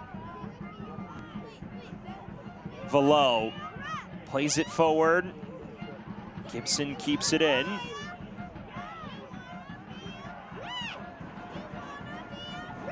McCabe. Keel. Bataj. He's dispossessed. And Ordonez and company off to the races. Waiting support, Santos forward. This is Nyongabire. Plays it through to Kimi Ordonez, and it's a quality save there from Spiegel to keep Oakland in it. Lovely counter-attack there from Loudoun. Absolutely brilliant from Ordonez to win the ball, to hold it up, and then to get behind that back four, and a decent save from Rafael Spiegel. But for me, Oakland Roots had the ball for ages. Instead of getting the crosses into the box, they recycled it and didn't do anything. And then eventually they get the ball taken off them. One final change for Loudoun. Jack Panayotou is in for James Murphy. A proper center midfield change presented by Segrout. Loudoun nearly wrapping it up through Ordonez, who began that break with his hold-up play, something that Anthony Limbrick has discussed with him over the course of this season. He's been a different player second half, and he's been sharper, has Kimi Ordonez, he's threatened, he's got in that box. Much, much better performance by him and those around him. Eamon's outswinging ball now. Panayotou tracks it down. Santos. Ordonez, clever touch towards Panayotou. Ordonez sticking with it. And it goes out for a corner.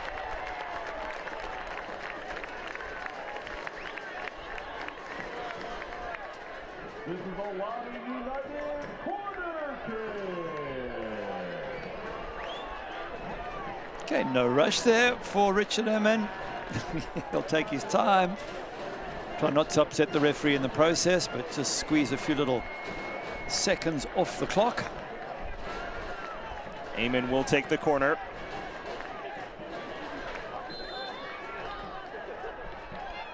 And they take it short. Eamon gets it back. Panayotou has a pop, always rising. Well, that would have been an impact. You come on as a sub, and within a minute or two, you bang one in the back of the net. But as has happened to a lot of shots in this game, flying over the crossbar. As a goalkeeper, you're only too happy to see that happening. You don't have to do anything, you don't have to make a save. You've got to keep the ball down. Make the goalkeeper have to get his body behind. Even a bouncing ball has got more chance of scoring than one hit over the crossbar, obviously. So get it on target first and foremost. The power can come later.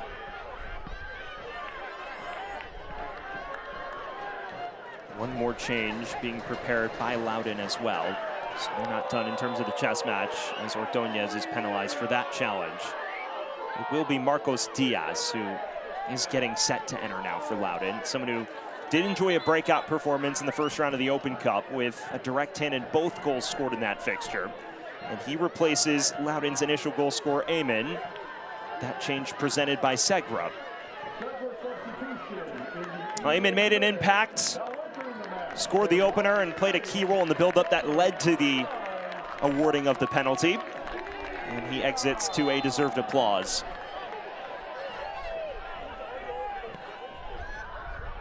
Wilson headed on, a first-time hit from Batash. Dipped with menace, but it didn't dip in time. Tonight's man of the match for Loudoun United is number 7, Pacific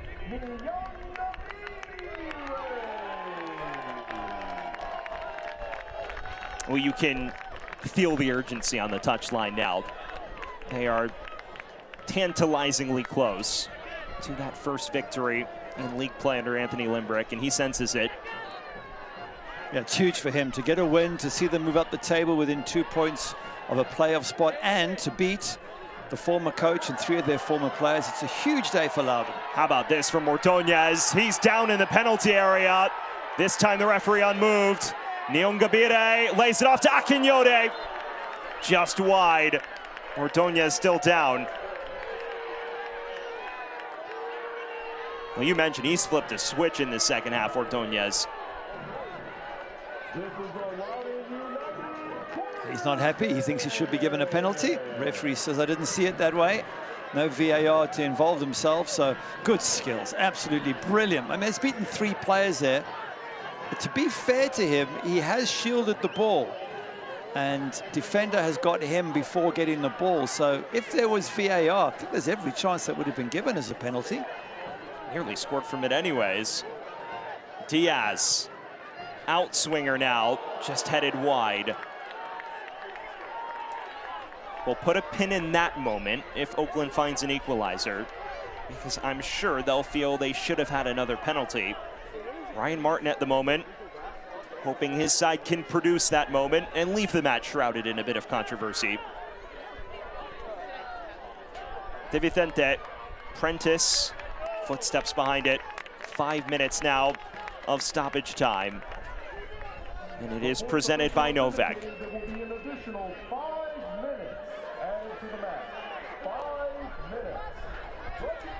Time for game management, isn't it? Yeah, it's amazing how much more carefully you place the ball when you're 2-1 up with 5 minutes to go. Do you know something about that? To me? Never. It was an angel with the referees.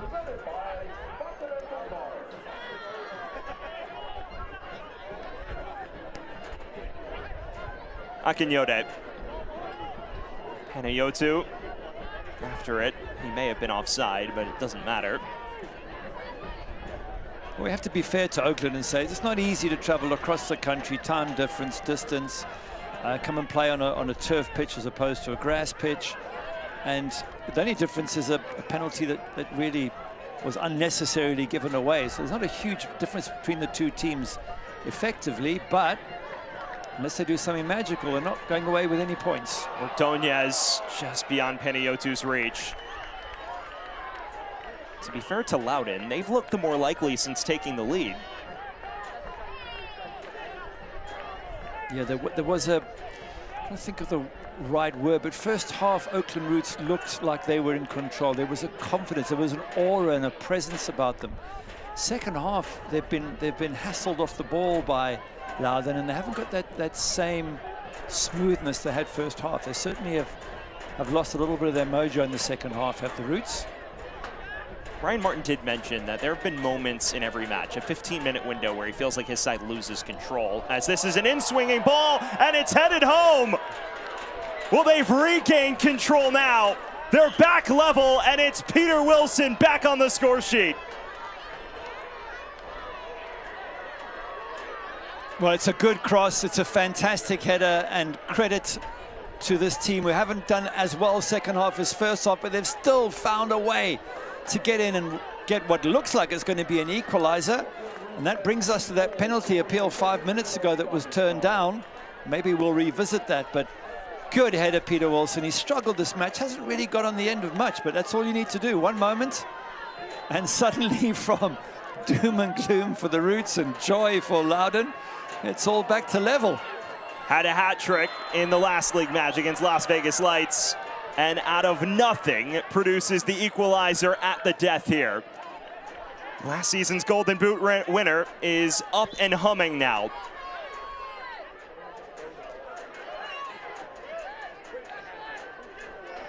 And now the match may be shrouded in a degree of controversy, because the question is, should Ordóñez have been granted a penalty 5 minutes before that? Loudoun can end any debates if they can find a winner now. Santos is one of the two in the vicinity, and Santos plays it forward. Spiegel collects. Velo. Final 90 seconds of the added 5 minutes. It looked like Loudoun would claim their first league victory of the year. Peter Wilson has, as of now, taken that off the cards. Well, there's a heartbreaker for Loudoun if this result remains, because it was in the 93rd minute against Charleston that they conceded a goal and lost 2-1. It's in a similar time that they've conceded here and lost the lead to go 2-2. They were 2-1 up against Lewis City in the 73rd minute, conceded, and only walked away with a point. So this has been a theme for them, and it must be really, really tough for the Loudoun players to get so close to victory and then see it plucked from their grasp. Final minute now of the added 5. And now the question beckons, could Oakland push on and steal this? Velo. Batash. It's a necessary intervention from Nyongabire. This is likely the final chance for the Roots.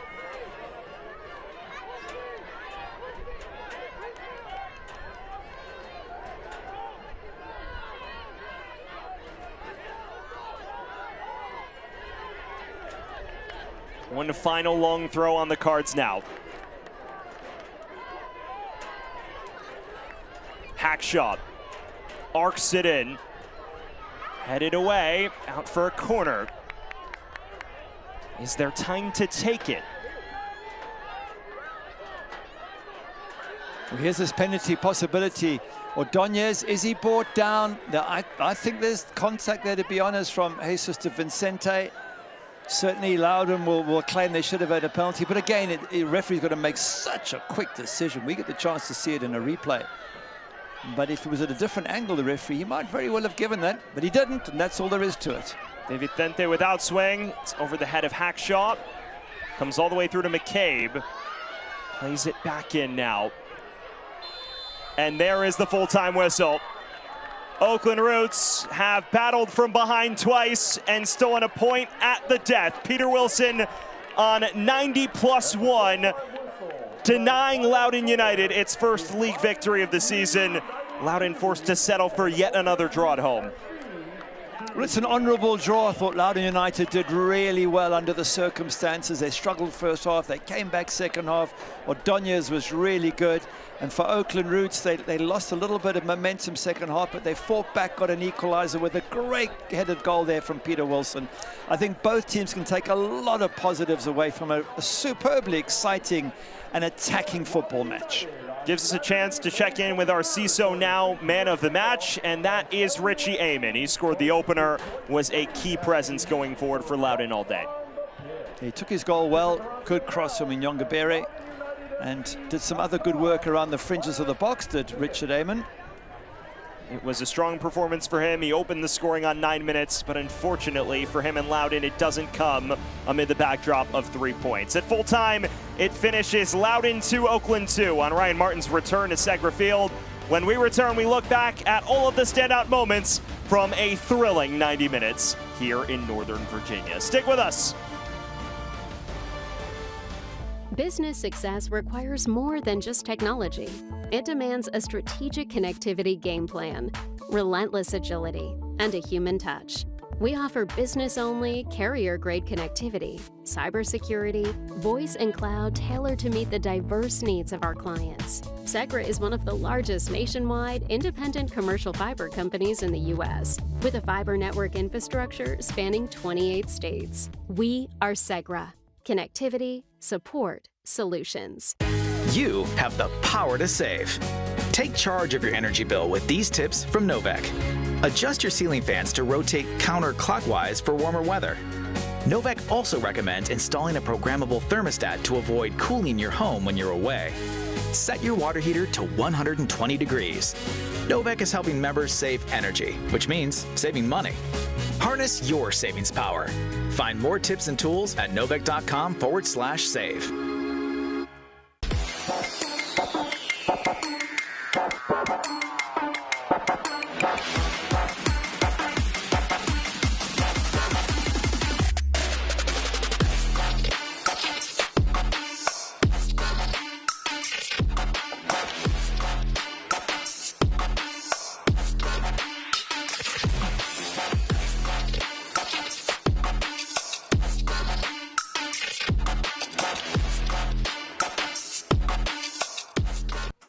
We welcome you back to Northern Virginia, where at Segra Field it finishes all square between Loudoun United and Oakland Roots. A 2-2 draw in which Ryan Martin's side erased a pair of single-goal deficits to preserve a point at the death. And it gives us a chance to check in on our full-time highlights in what was a very eventful 90 minutes. Loudoun and Oakland locking horns yet again here in Northern Virginia, and Loudoun got off to a flying start. Santos, the Rabona flick, the ball in from Nyongabire, and a terrific finish off the rebound by Richie Amon. And just like that, Loudoun was in front inside 10 minutes. A swift, well-worked move after Loudoun barely had the ball in the opening 10, but they power themselves in front, and the rookie gets himself on the score sheet for the first time in USL Championship play. But Oakland Roots would respond shortly thereafter. In fact, just 9 minutes later, on the fourth corner in rapid succession, this in-swinging ball from Jesus De Vicente is headed in by Bertrand Jacquesson.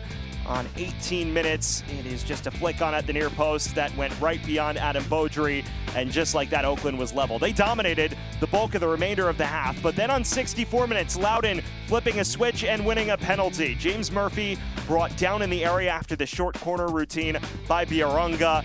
That set up Pedro Santos from the spot, who made no mistakes. Just sent the goalkeeper the wrong way and coolly rolled it into the bottom right. It looked like for large spells, Loudoun would push on and achieve that elusive first league victory against their former head coach and 3 of their former players. But Oakland with other ideas at the death. 90 plus 2 minutes. Below kick starting to move forward. It's an arcing ball in from Batash and then headed just beyond the reach of Beaudry at the near post by Peter Wilson. Last year's Golden Boot winner, adding his 4th in the last 2 league matches. He is up and running for Oakland, and he preserves a point for the Roots. And when you look at the full-time stats, after halftime numbers that were pretty lopsided in favor of Oakland, Loudoun battled back. Same number of shots, more shots on goal, and you could argue they were the better team over the 90, despite a very shaky first half, just due to the fact that they completely flipped the script in the second. All in all, though, it finishes 2-2 on the score sheet, and Loudoun denied that elusive first league victory. Well, that is where we will leave things here at Segra Field, where it finishes all square between Loudoun United and Oakland Roots. The first ever draw between these two sides. For our terrific crew, my broadcast partner Gary Bailey, I'm Sam Goldfarb, saying so long, where the two teams finish level. Have a great rest of your afternoon, everybody.